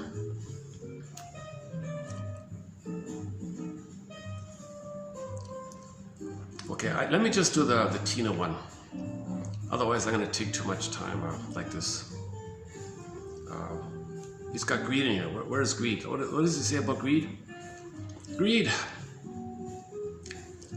Quote, all for ourselves and nothing for other people seems in every age of the world to have been the vile maxim of the 1%. Whoa, yeah. So obviously the mother's greedy to the baby. She feels entitled. She's greed. She's supposed to be there to love the baby and meet the baby's needs. It's immensely, I don't want to use their word here, it's immensely greedy for her to say, I'm entitled to receive. I can't give. Don't expect me to give. I'm insulted that I should give. I'm entitled to receive. Think, you baby asking me to give, you're attacking me. I have to receive. I can only extract. Like you're insulting. It'd be like insulting an iguana. Hey, iguana, can you be playful like a puppy? You're insulting it. That's who I am. You don't insult me.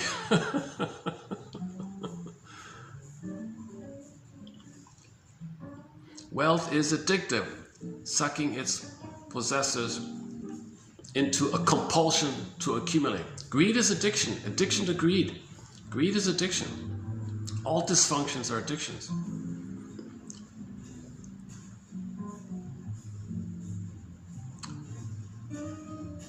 Okay, let's just leave it there. Okay, H's. Got the have-nots. Have-nots. People who have debts instead of wealth.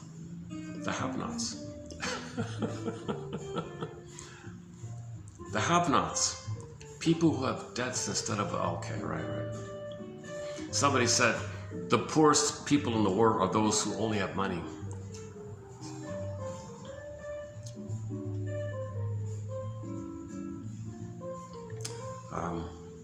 Hubris, a Greek term meaning overgrowth or proliferation, an addiction to power. See, power, addiction to power, you see, you need power to see others in a down position because you're the mother who's above you. The vampire squid, okay, is above the poor baby. So power is to be in the vampire squid mode. So addiction to power means you have an addiction to self-hate. Mother hated you, you become the mother who hates yourself. You find others to stand there for you and hate them to make you unaware that you're hating yourself. That's the Faustian deal. So addiction to power is part of that. Should we read all this?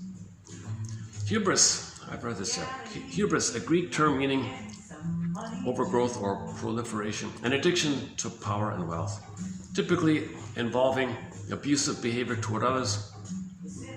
In Greek drama, acting arrogantly toward others was to be punished by Nemesis, the goddess of justice. Oh, really? Who represented the oppressed and the spirit of equality. Oh, I see. Oh, I didn't know that. So Nemesis in the Greek myth, there's one version of it where he's a good guy, huh? Sorry. Let's avoid this good and bad thing. In Greek drama, acting arrogantly toward others was to be punished by one of the goddesses. Oh, Nemesis is a female? Nemesis, the goddess of justice? Oh, I gotta check this out. I thought Nemesis was a male. This one says here Nemesis is a female. Whoop. Okay, let's not get into modern examples here. Okay, let me update that one here. Okay, the eyes here. Okay, this one might be okay. Idiot savant. Idiot savant, a learned idiot. A learned idiot with a quick mind but not much worldly judgment. So he's has a lot of book knowledge but no life experience, right? Many tunnel vision individuals are adept at mathematics or abstract logic but lack grounding in what it means to be smart. Oh, he calls it idiot savant. Okay, a little confusing here. So let's just stick with learned idiot.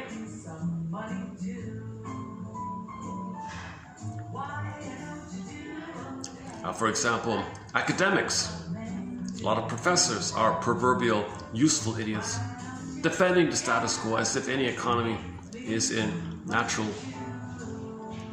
market equilibrium, with its inequality being an act of nature, not the result of bad policy or debt inflation. Many of the economists, most applauded by the vested interests, speculate by a priori axioms about a world that might hypothetically exist but lacks reference to current reality or history. They depict the status quo as a naturally fair and equitable product of the struggle of human existence, implying that we live in the best of all possible worlds. So you hear that a lot, right? Best and worst.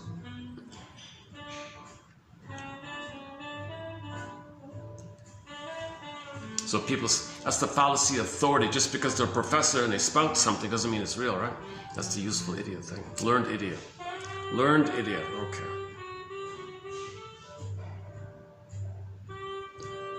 Okay, sorry. A lot of this is pretty dry, so I'm kind of skipping along here. Okay, here we are now I'm at the J's here. I just want to do the Tina one. Okay, what about the R's here? Okay, K, not much for the K. L, what about the L? Oh, learned ignorance. Okay, let's do learned ignorance. Learned ignorance, all right.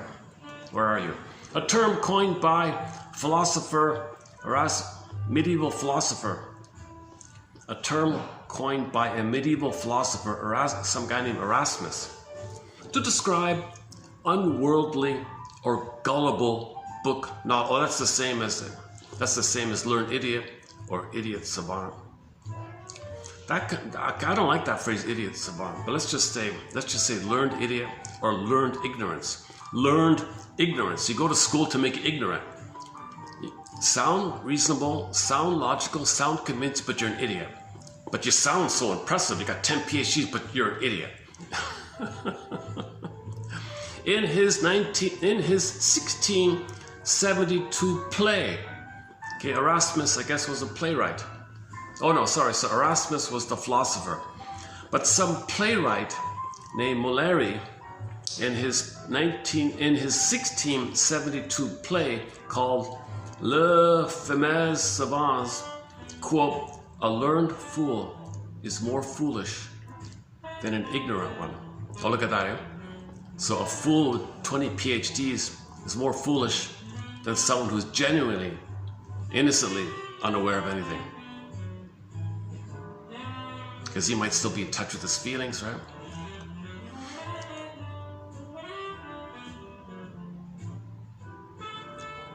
Oh, and some of these learned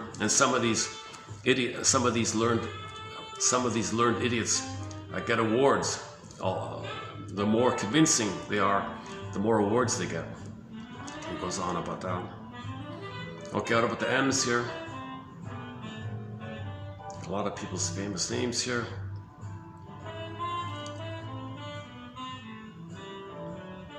Okay, let's skip it. Let me just skip a bit here. And what about the N's? News speak. Let's do news speak here. Okay. News speak here. Where are you?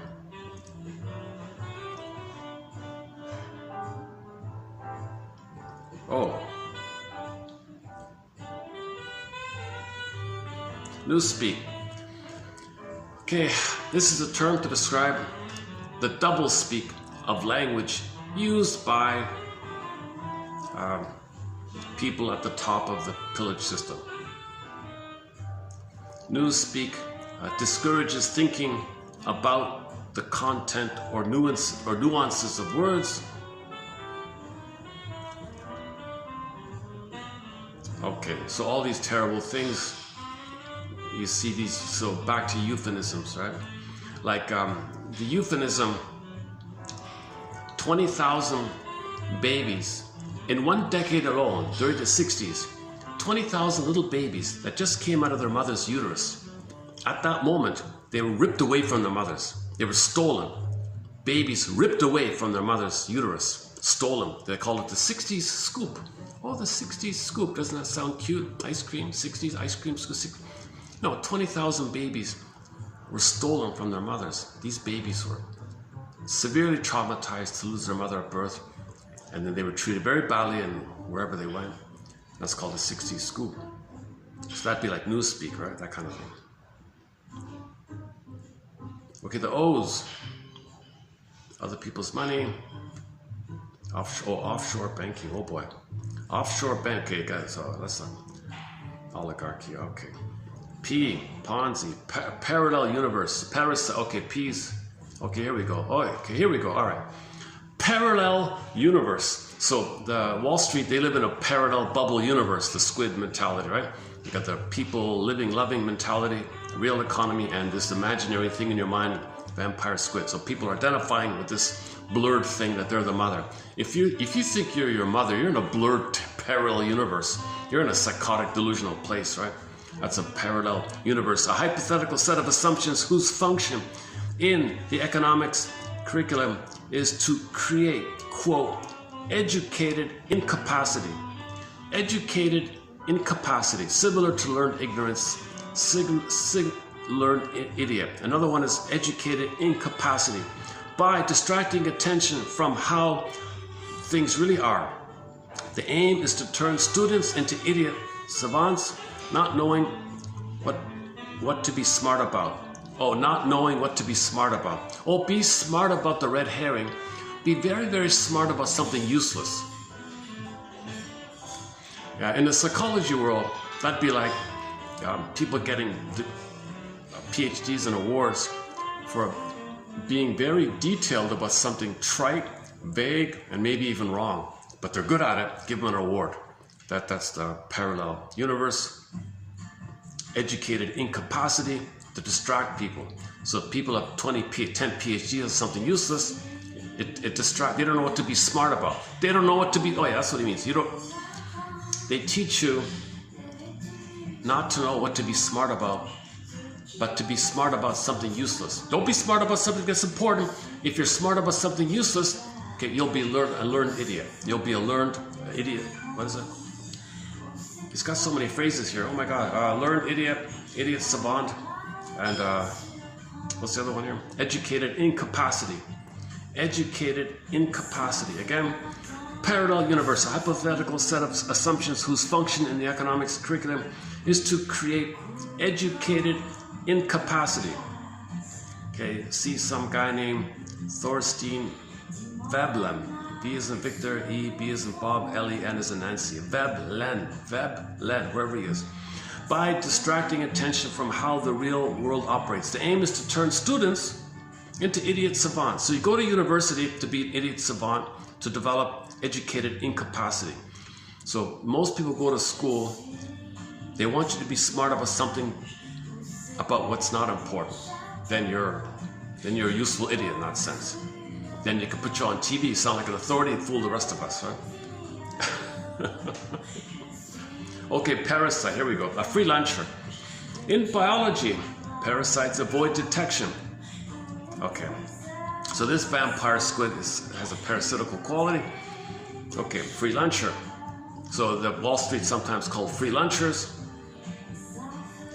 Okay, in biology, parasites avoid detection by masquerading as part of the host's body, using enzymes to take control of the host's brain. So the vampire squid has taken over our brain, right? We don't need this vampire squid mind, but it's controlling us and it's taken over us. So this is the parasitic thing in the mind, draining us. We don't need it, but it's there because of the trauma. So that's why you need therapy. That's why we need the talking cure. Okay. Again, in biology, parasites avoid detection by masquerading as part of the host's body, using enzymes to take control of the host's brain. Using enzymes to take control of the host's brain. It takes control of your brain to block it from taking countermeasures to defend itself. Oh man, oh man. So you're saying the banksters have taken over our brain.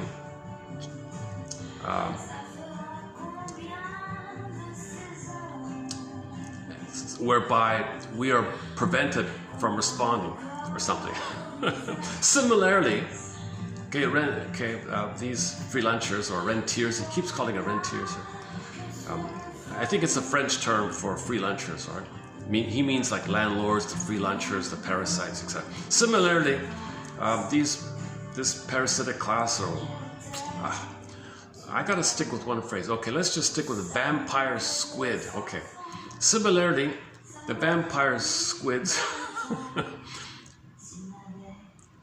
people who operate in the vampire squid system, let's say, masquerade as contributors to the production process. So they're human. Let's not forget, they're human beings operating in the thoughts, beliefs, and bubble parallel mind assumptions of the squid mentality. They're human beings using squid thinking. They're still human beings, right? Okay, similarly, people in the squid mind system, whatever, masquerade as contributors to the production process as if their revenue is earned. Oh, we earned it, rather than extracting or siphoning from the real economy. Their intellectual enzyme is junk economics, demobilizing everything out there, including universities, including all the countries that are being plundered. Among the various parasitic species, the financial class tends to ride on the backs of, okay, fill in the blank, all the usual. Okay, hang on. I want to get to the important one here. Hang on.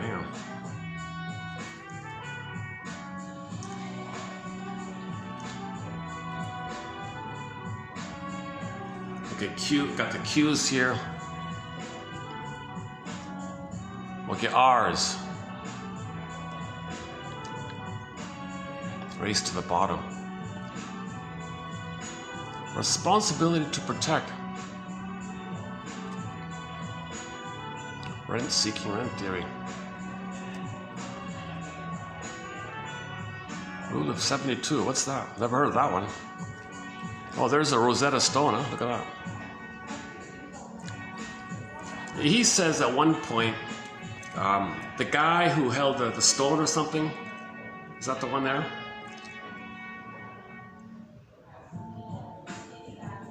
It's when they say, all right, the debts are cleared or something. I don't want to get into that right now. That's his sort of specialty there. Okay, let's skip the S's and jump to the T's here. I think it's getting dark. I gotta start to wind this down here. Okay, the one I want to focus on here is in the T's here, called TINA. An acronym. There is no alternative.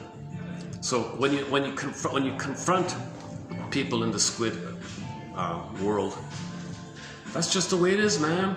There is no alternative. Get that? So that's their excuse. It's called rationalization. Just as a person rationalizes why they smoke or why they buy something they can't afford, we rationalize. Well, in the outer world, the rationalization for the plundering the planet for a quick buck, okay, destroying the planet as fast as we can for a quick buck, the rationalization is TINA, there is no alternative. That seems to be their main rationalization.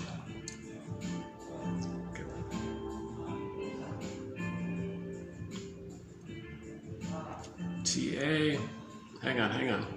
TINA, there is no alternative. Okay, the vampire squid principle.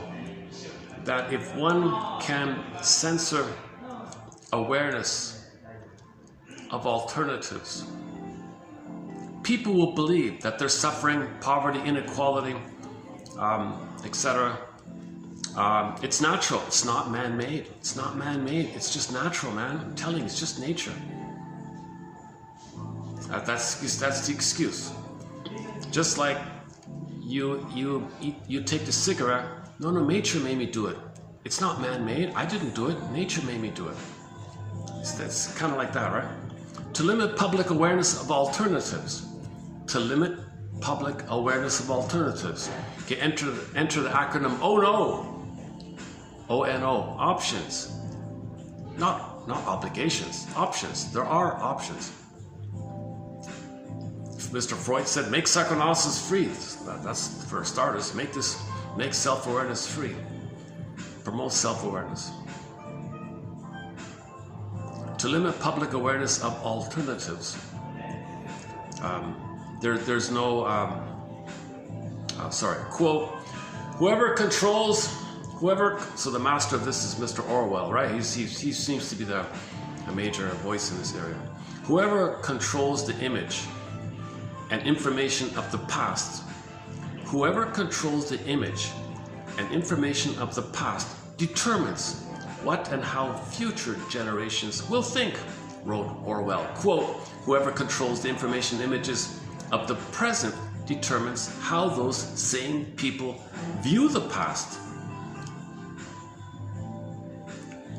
See, you can't heal if you deny the past. So as a person, as an individual, we need to know the truth of the past to heal.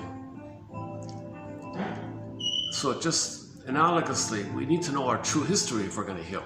If you don't know your true history, you don't have your true story, you can't heal. So the way out of this is to get your true history. So just as an individual needs to know the truth, mother failed him and all that stuff, he can then heal. He's a chance to heal. You can't lie to yourself to health. I don't know how tricky. I don't know if it's possible to lie to yourself and then get healed. The truth will upset you free. The truth will upset you free. So just as it's necessary for a person to know the truth, that's via free association, interpretation, and so on, right? Analyzing your jokes, getting your story, getting feedback from others.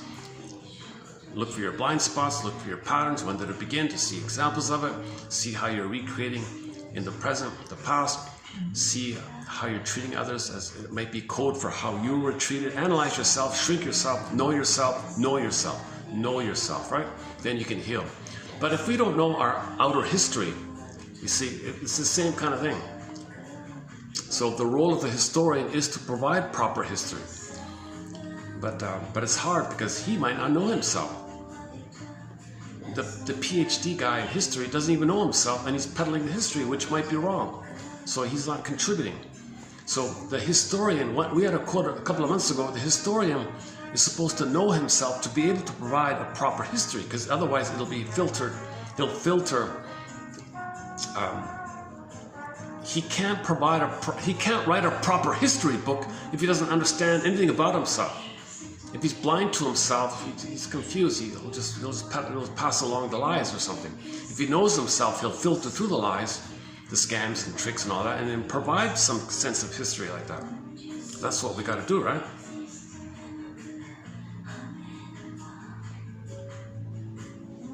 Yeah, check out that quote from a couple of months ago about the professor, the history.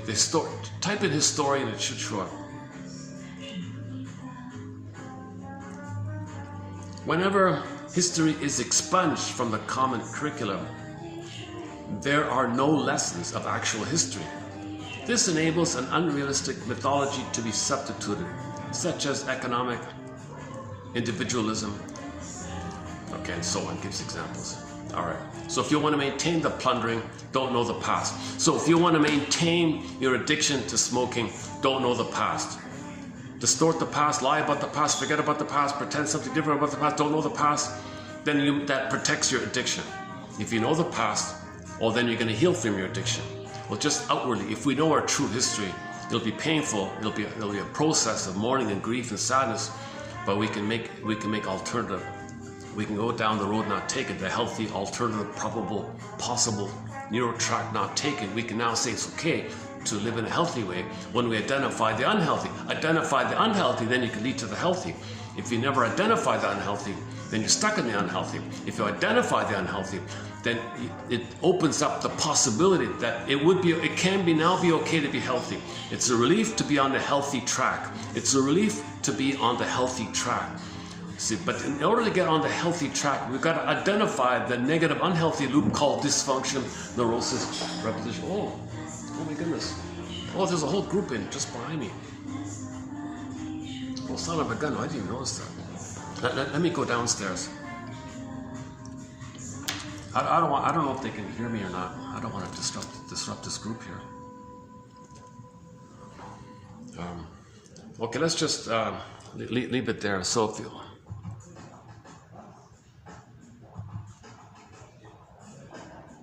Usury. Okay, there's one on usury. That's a big one, right? That Mr. Smith guy. So what got me started on this topic was at one of these TED Talks, one of these short seller guys himself, one of these pillagers himself, maybe he's doing like a PR stunt or something, I'm not sure, or trying to get customers. I don't know what he's doing. But anyways, in his TED Talk, he said, oh, this extraction economy, it takes 300 times the value more of the real thing. So the real thing's like a puppy dragging a 300-pound tail. You got a 1-pound dog dragging a 300-pound tail. He said he did the math. According to Mr. Smith, if you, quote-unquote, just as a way to get back to health, all you got to do is, quote-unquote, tax half of 1% of all their skimming transactions. There's enough in there. That alone can make a global universal basic income of 24 grand a year for everybody, for all 10 billion people. Everybody can get 20 just by taxing this vampire stuff. Tax the vampire, and all the regular people can have a basic life. With it, there'll be free education, free healthcare, no poverty, no unemployment, no suffering, nothing like that. All you got to do is just tax a micro, half of 1% of all the transactions. Now you think a vampire squid's going to agree to that? You know, but he said, mathematically speaking, it could be that everybody can have the real economy could be enhanced. You see, and then and people from that side can join the real economy, and they can have a happier life. Like they don't want to. Maybe they don't want to. But if you give people a guarantee, then maybe they can try. They can learn about themselves. So you got to shift people more to the real economy. And in the real economy, there's a lot of creativity. There's a lot of ideas, a lot of new inventions. And if people do want to, borrow, there won't be any interest. There's no interest, he said. No interest of any kind anywhere. Just some minimal micro fee to do the accounting or something. But basically, there's no taxes of any kind, he said. No interest, no usury, no interest, no tax. So everybody gets a basic needs met, and then a housing, free healthcare, medical, and then the quote-unquote financial system is there to feed the real economy, not siphon, but return around. So instead of siphoning, you're supporting it. So analogously in the mind, if mother loved the baby, the voice would say, I love you, baby. I'm here for you. I got your back. I support you. You can be you. I'm okay with it. I want you to be you. I love you being you. I'm so happy to see you, who you are. You have that kind of voice, the supportive voice. But many people don't have this voice called the soothing interject, the holding interject, the internalized good object. Okay, loving mother voice, get the breast in there, some soothing voice in there. That's missing. All you got instead is the vacuum and the sucking thing. Gimme, right? So if in the outer world, it'd be like the system, financial system would be like kind of like that mother voice. No, you want to know? Here you go. No interest, just give it a try. If it sounds, you got a shot, go on. There's some limits to, of course, but if you got an idea, you get a loan for it and you try. Yes, there'll be a lot of failures, but people learn and develop. We got a massive amount of potential creativity in the real economy. A lot of people want to have a chance to invent, create, and and everyone's better off, and so everything's going to be enriched. So maybe it can be like one guy said, yeah. So then the real economy would be much greater like that. So if you don't want to work, fine. You get your basic income. A lot of people do want to work, and that's a bonus. People want to invest. Well, you can get a loan for your ideas. The way it is now, if anybody has an idea, we're not going to give you an idea. No, that's authentic, that's real. No, we only want to siphon. You got a way to plunder? Okay, fine, we'll join you to plunder. Oh, you want to create? So there's not much. And he said, it's not like ancient times. Where it is now, we have the know-how, we have the ability to do this. He says we have the ability to do this. I saw on YouTube this pizza machine. This machine, fully automated, no people there. I guess one guy feeds the ingredients or something. The whole thing cranked up frozen pizzas, just churned them out 24/7, non-stop. That one machine can feed like a whole country or something, endlessly or something. He said we have this ability. All these products can be given freely to everybody like that. But in the mind, Mother's saying, no, you got to serve me. You got to serve me. I got to extract. So that's what we create on the outside. Extract. So we're all suffering because Mother hurt us. Okay.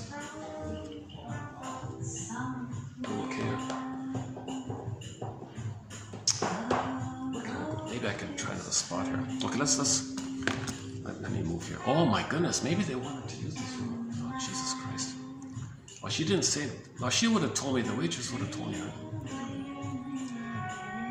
Okay, let me, let's go somewhere else here. If not, I'll just shut down the video. Now, I did want to run through today's quotes below by Polly B. Russell, 31:18. There's some good quotes below about repetition, compulsion, about affect. Okay, I can talk about it in another video, but I'm going to post the quotes below. So your mission, submitted for your approval, should you choose to accept it, is to read today's quotes below by Polly B. Russell. He's sort of our lead author on the topic of repetition compulsion, Libby Russell. So there's another one here. In particular, the second half. It's all good. It's all good. Yeah, Russell, Polly B. Russell. Paul Libby Russell. So your mission is to read this one here. Give me a minute to rearrange the table and I'll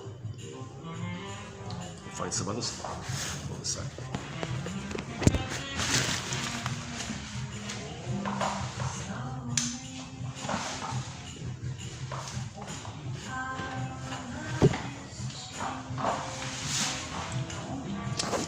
Before I forget, if you notice any skips in this video, like I'm talking and then there's like a sudden skip, it's because the music above me is copyrighted and I have to trim it out. So that's what that is.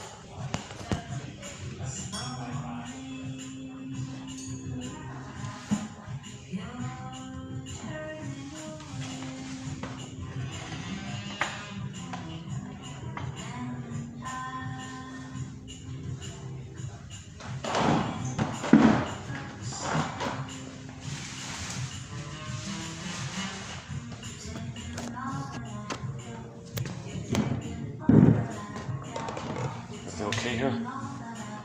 These curtains were closed when I came in, right?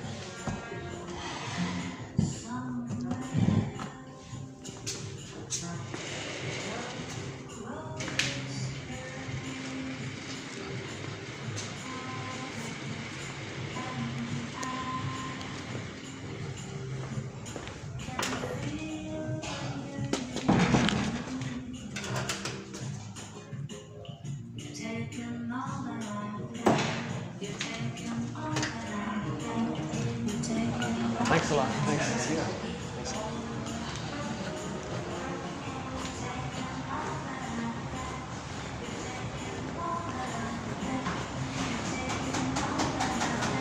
Thank you.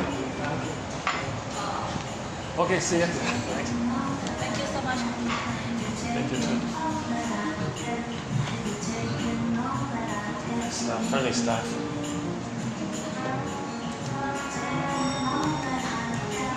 This is probably the most polished professional team here, I think.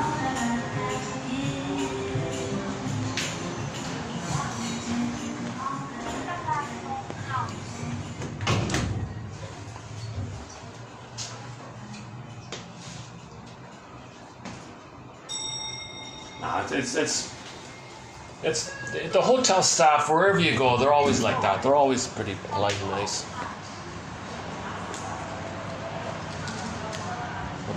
Okay, I see one spot. No. You know, it's Friday, so it's going to be busier.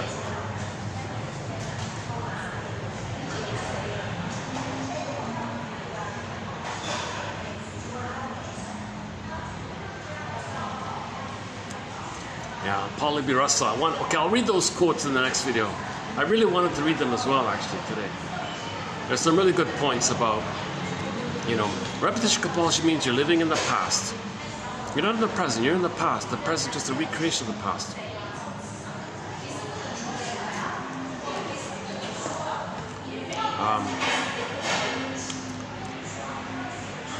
It's about wanting development. It's about wanting connection. It's about wanting love so you can develop. The repetition compulsion means you didn't develop for your feeling self, your ontological self, your feeling self. It got frozen. You want to go back and get the love that you should have received so you can have your feeling self, so it can be a part of you. And that's healing and wholeness. Healing and wholeness are kind of synonymous. When you have your feeling self, you're healed and you're whole. If you're whole, you're healed. We begin whole. That middle part, the feeling self, gets frozen, so we're not whole. Like a hole, there's a hole in there because we're not whole, for Pete's sake. So the swoon masks the hole because we're not whole. So you want to go back to the past so you can be authentically whole, with the A spelled with a W. So healing is with the W, whole with the W. Unhealed means the whole has no W. Ugh, yikes. I didn't notice that.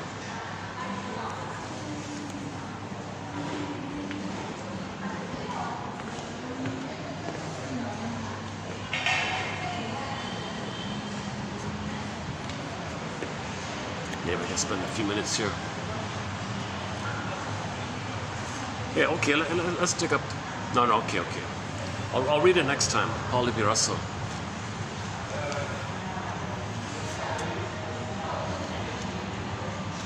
Nice, but this is really a treat to come here. It's on the SkyTrain, so I can get here easily. This is one of the newer hotels. It's only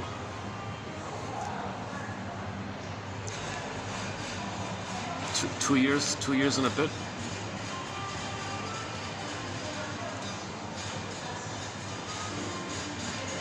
Okay, any final thoughts here?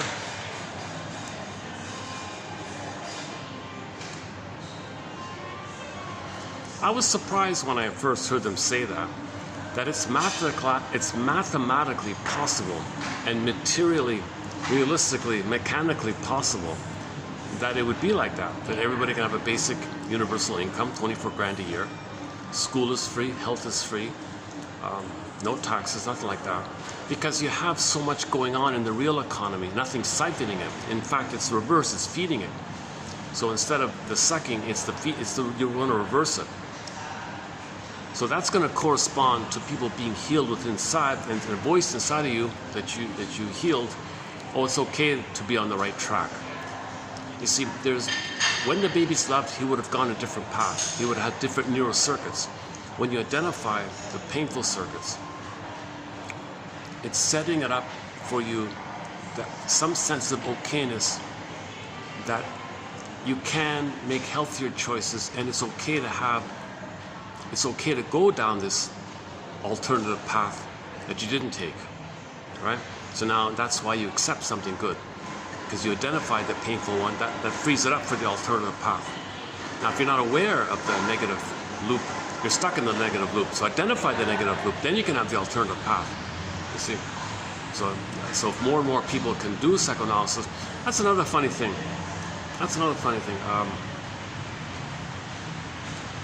This thing about, what do you call it again? Learned incapacity, learned ignorance. Maybe a lot of people have commented on why psychoanalysis was attacked and criticized and mocked and all that. Because it moves towards healing, you see. So that's the force of the mother saying, no, you can't be yourself. You got to serve me. I want to be myself. No, you can't. So in the outer world, we reject people's true education because that reflects the mother saying, no, you can't be yourself. You got to serve me. I'm offended if mother, you're offended if I'm me? Yeah, because it brings up too much pain. It insults my narcissistic compensation strategy. I can't face that. So the mother's got to heal.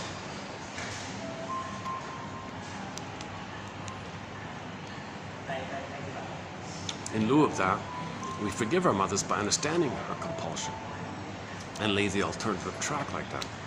So just as in the outer world, okay, the vampire crew, whatever, blocked psychoanalysis. Okay, so that comic that came out in 1955, the heyday of psychoanalysis, a real encouraging thing. There was a real enthusiasm for psychoanalysis, psychoanalytics. So there was a cartoon that came out, comic, excellent comic. It's available now through Dark Horse Publishing. There's a digital and a printed copy. I posted quotes from it in our collection here. It only ran for a year, but it's still a good 101. It's still, to my humble opinion, the best intro. The best intro to psychoanalysis is that comic. Look up the comic, simply called Psychoanalysis. There are 4 issues. It ran every 3 months for the year, so 12 months, yeah, so 4 issues every 3 months. So there were 4 issues. And the complete run is now available in that book or digitized. And in the complete run, they discussed the therapy for 3 clients, Ellen, Mark, and Freddie. And the script writer, those guys were excellent. The script writer crammed in an excellent crash course. So in a comic, you can learn the basics of psychoanalysis right off the bat: transference, repetition, compulsion, projection, seeing things based on your template, the lens, distorting the present to fit the lens, that one. Projecting inner critic on others, self-fulfilling prophecy, feeling criticized. So people actually then do reject you. Ellen did that. Freddie was scapegoated by the kids. So the parents were narcissists. They scapegoated the kid. Freddie was naughty. He was being scapegoated. The parents said, "Shrinker man, fix our son here." No. You're scapegoating him. You two are scapegoating him. We gotta fix the problem between you, then he'll be healed. He's the symptom of your problem. They freaked out. Finally, they came around. Freddie was okay. And then the belligerent one at the end there. So he was the womanizer. He had an aggressive mother, so he hated women because of that. So he was the woman hater. All that. Overeater. He was an overeater. Impulsive, bullying, very aggressive character. That's the third one. So you got the benign woman called Ellen. You got the kid, the scapegoated kid, Freddie, and the belligerent man called the third one. So they covered those 3 characters. And then notice it stopped, right? The comic stopped.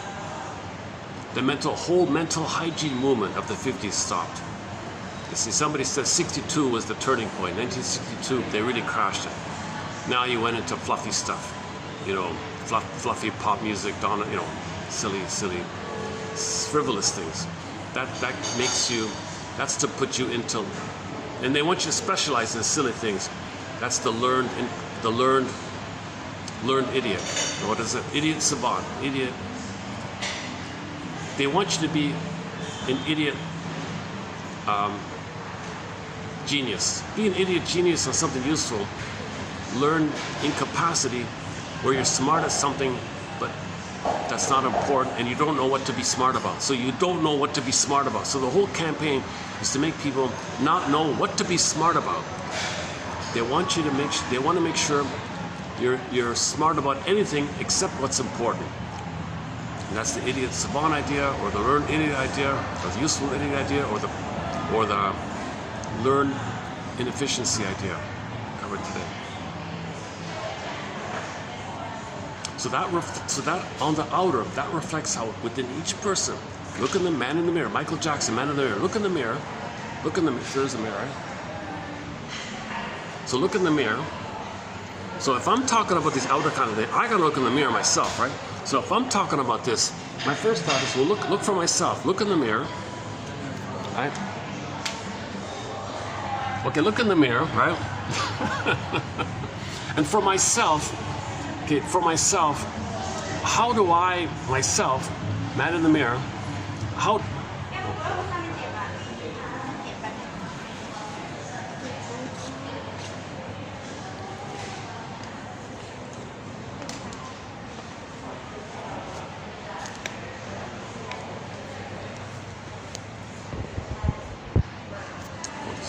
another mirror here. Hey, here. Where's the? Oh, here's a mirror. Yes, I look in the mirror, right? I look in the mirror myself, right? So how do I avoid what's important? How do I avoid facing the truth about myself? How do I avoid? What's my resistance? So the outer campaign of making people dumb, how do I make myself dumb? How do I make myself afraid to face and know what's really important to face? You know? So if I'm doing something to avoid self-knowledge, and then to know that I do that, I go on a rant about others making people dumb. Wait a minute, how do I make myself dumb? So you pull it back, you look at man in the mirror. So what you're saying outwardly, it's a reflection of the inner state. Projection is the means of bringing repressed material about yourself to your consciousness. Projection is the means of bringing repressed material to consciousness, right? So if I'm not fully facing this, I just say others do it. Well, look in the mirror and pull it in.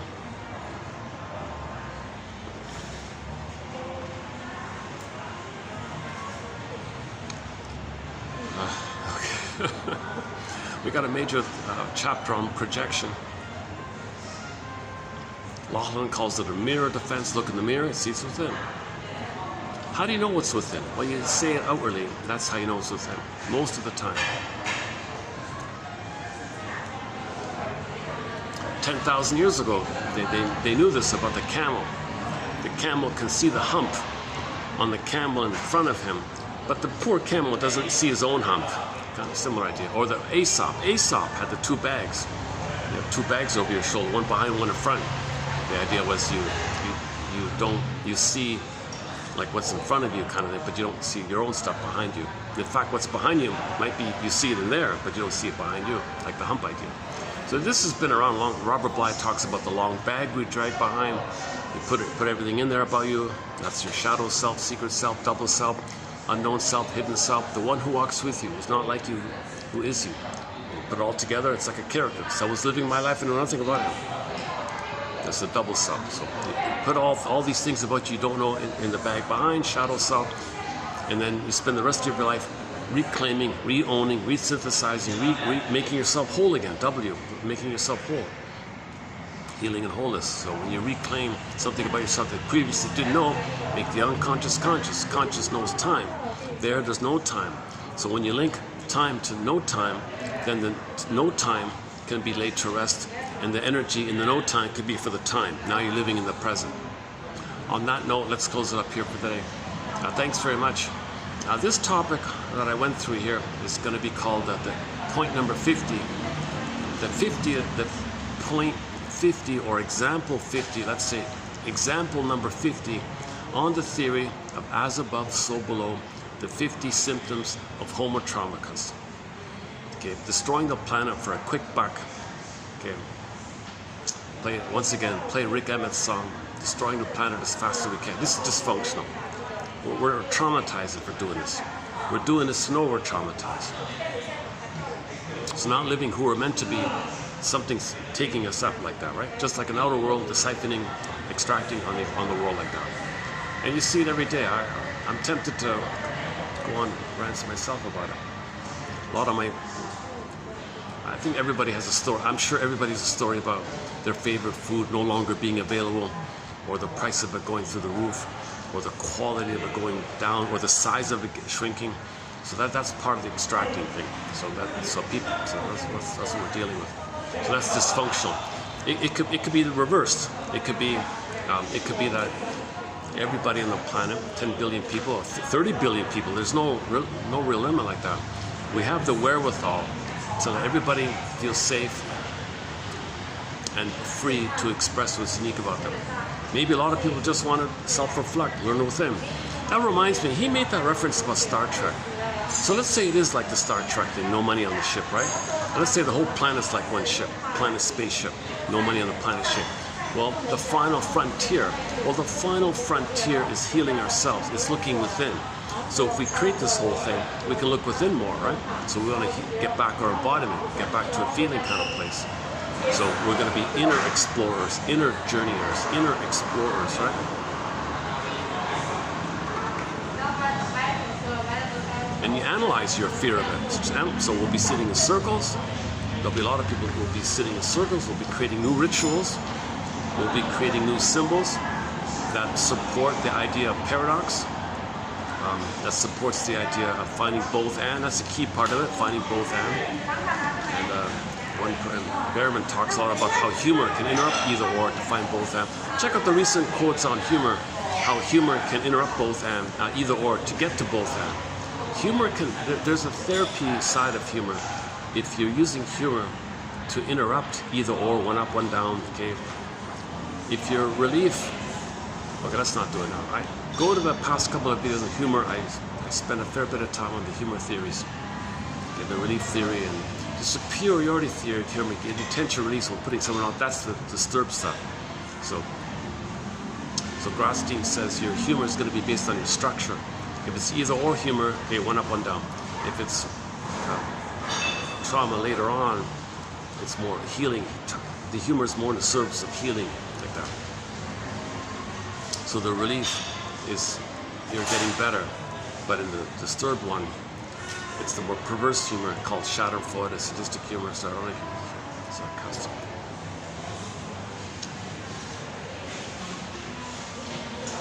It's really filling up here. Maybe I'll just close it up outside then. Okay, listen.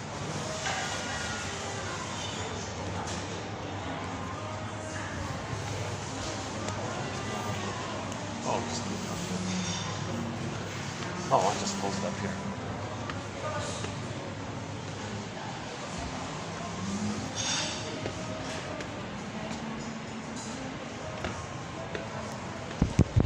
Okay, let's just close it up here. All right. Any final thoughts here? What's 5Q plus 5Q? You're welcome.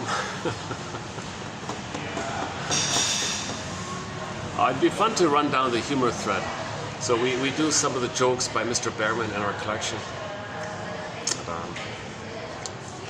He said he started off exposed to all the blowing off humor at other people's expense, and he feels superior, so you get less tension because others are you and you shame others who are you, and you play the mother who shamed you. He said he didn't like that, so that's why he's not well known. So he just does his presentations at little self-help conferences kind of thing. He calls himself a new age comic or cosmic comic or something like that. So on this topic, on the superiority theory of humor, where you feel better if others are down, we played the clip by Dave Chappelle. Check out the clip on YouTube, the chicken or fish skit by the comedian Dave Chappelle. He would put himself down, and we see in his mind his own voice putting him down, insulting him, putting him down, and he's being put down, and his own voice is putting himself. People watching this feel superior because he's being put down and he's putting himself down. The mind, the voice in him from the past is attacking him. He's putting himself down, and it's a cute, harmless little routine. He's being suffering like this.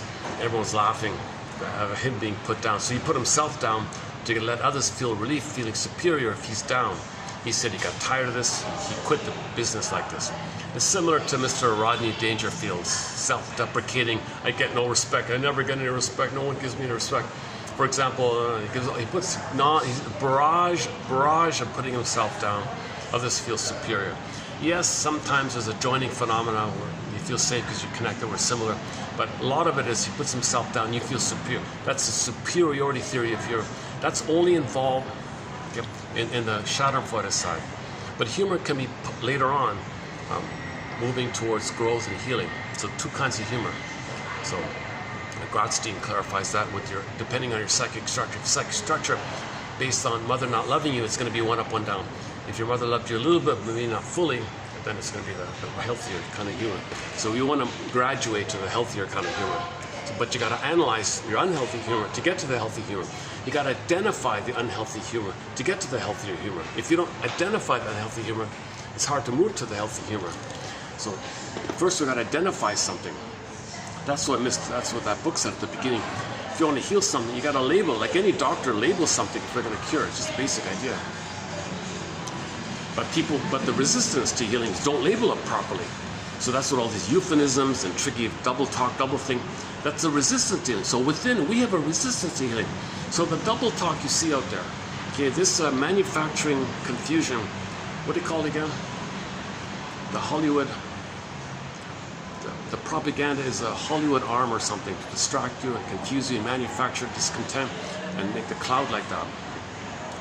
Oh, look within, look within. How do I lie to myself? Play the song, Lying to Myself. Why don't we close up with Lying to Myself? Let's do that.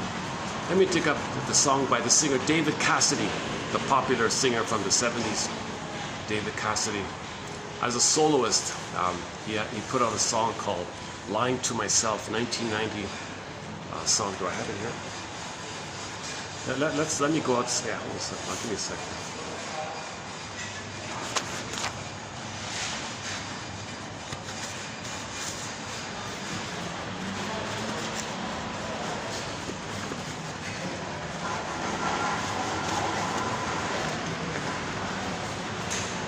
Where's my phone?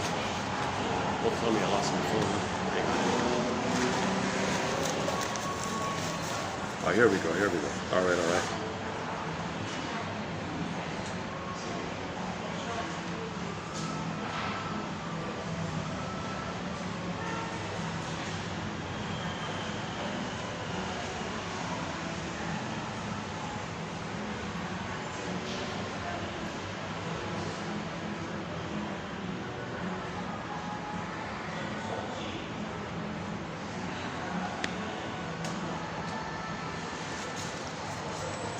Okay, let's just close up with the song Lying to Myself by the singer David Cassidy. When the song ends, I'll hit the stop button. So this topic will be continued as above, so below. Let's play it outside because I don't want to freak out the hotel guests here. Hey, somebody, isn't that David Cassidy?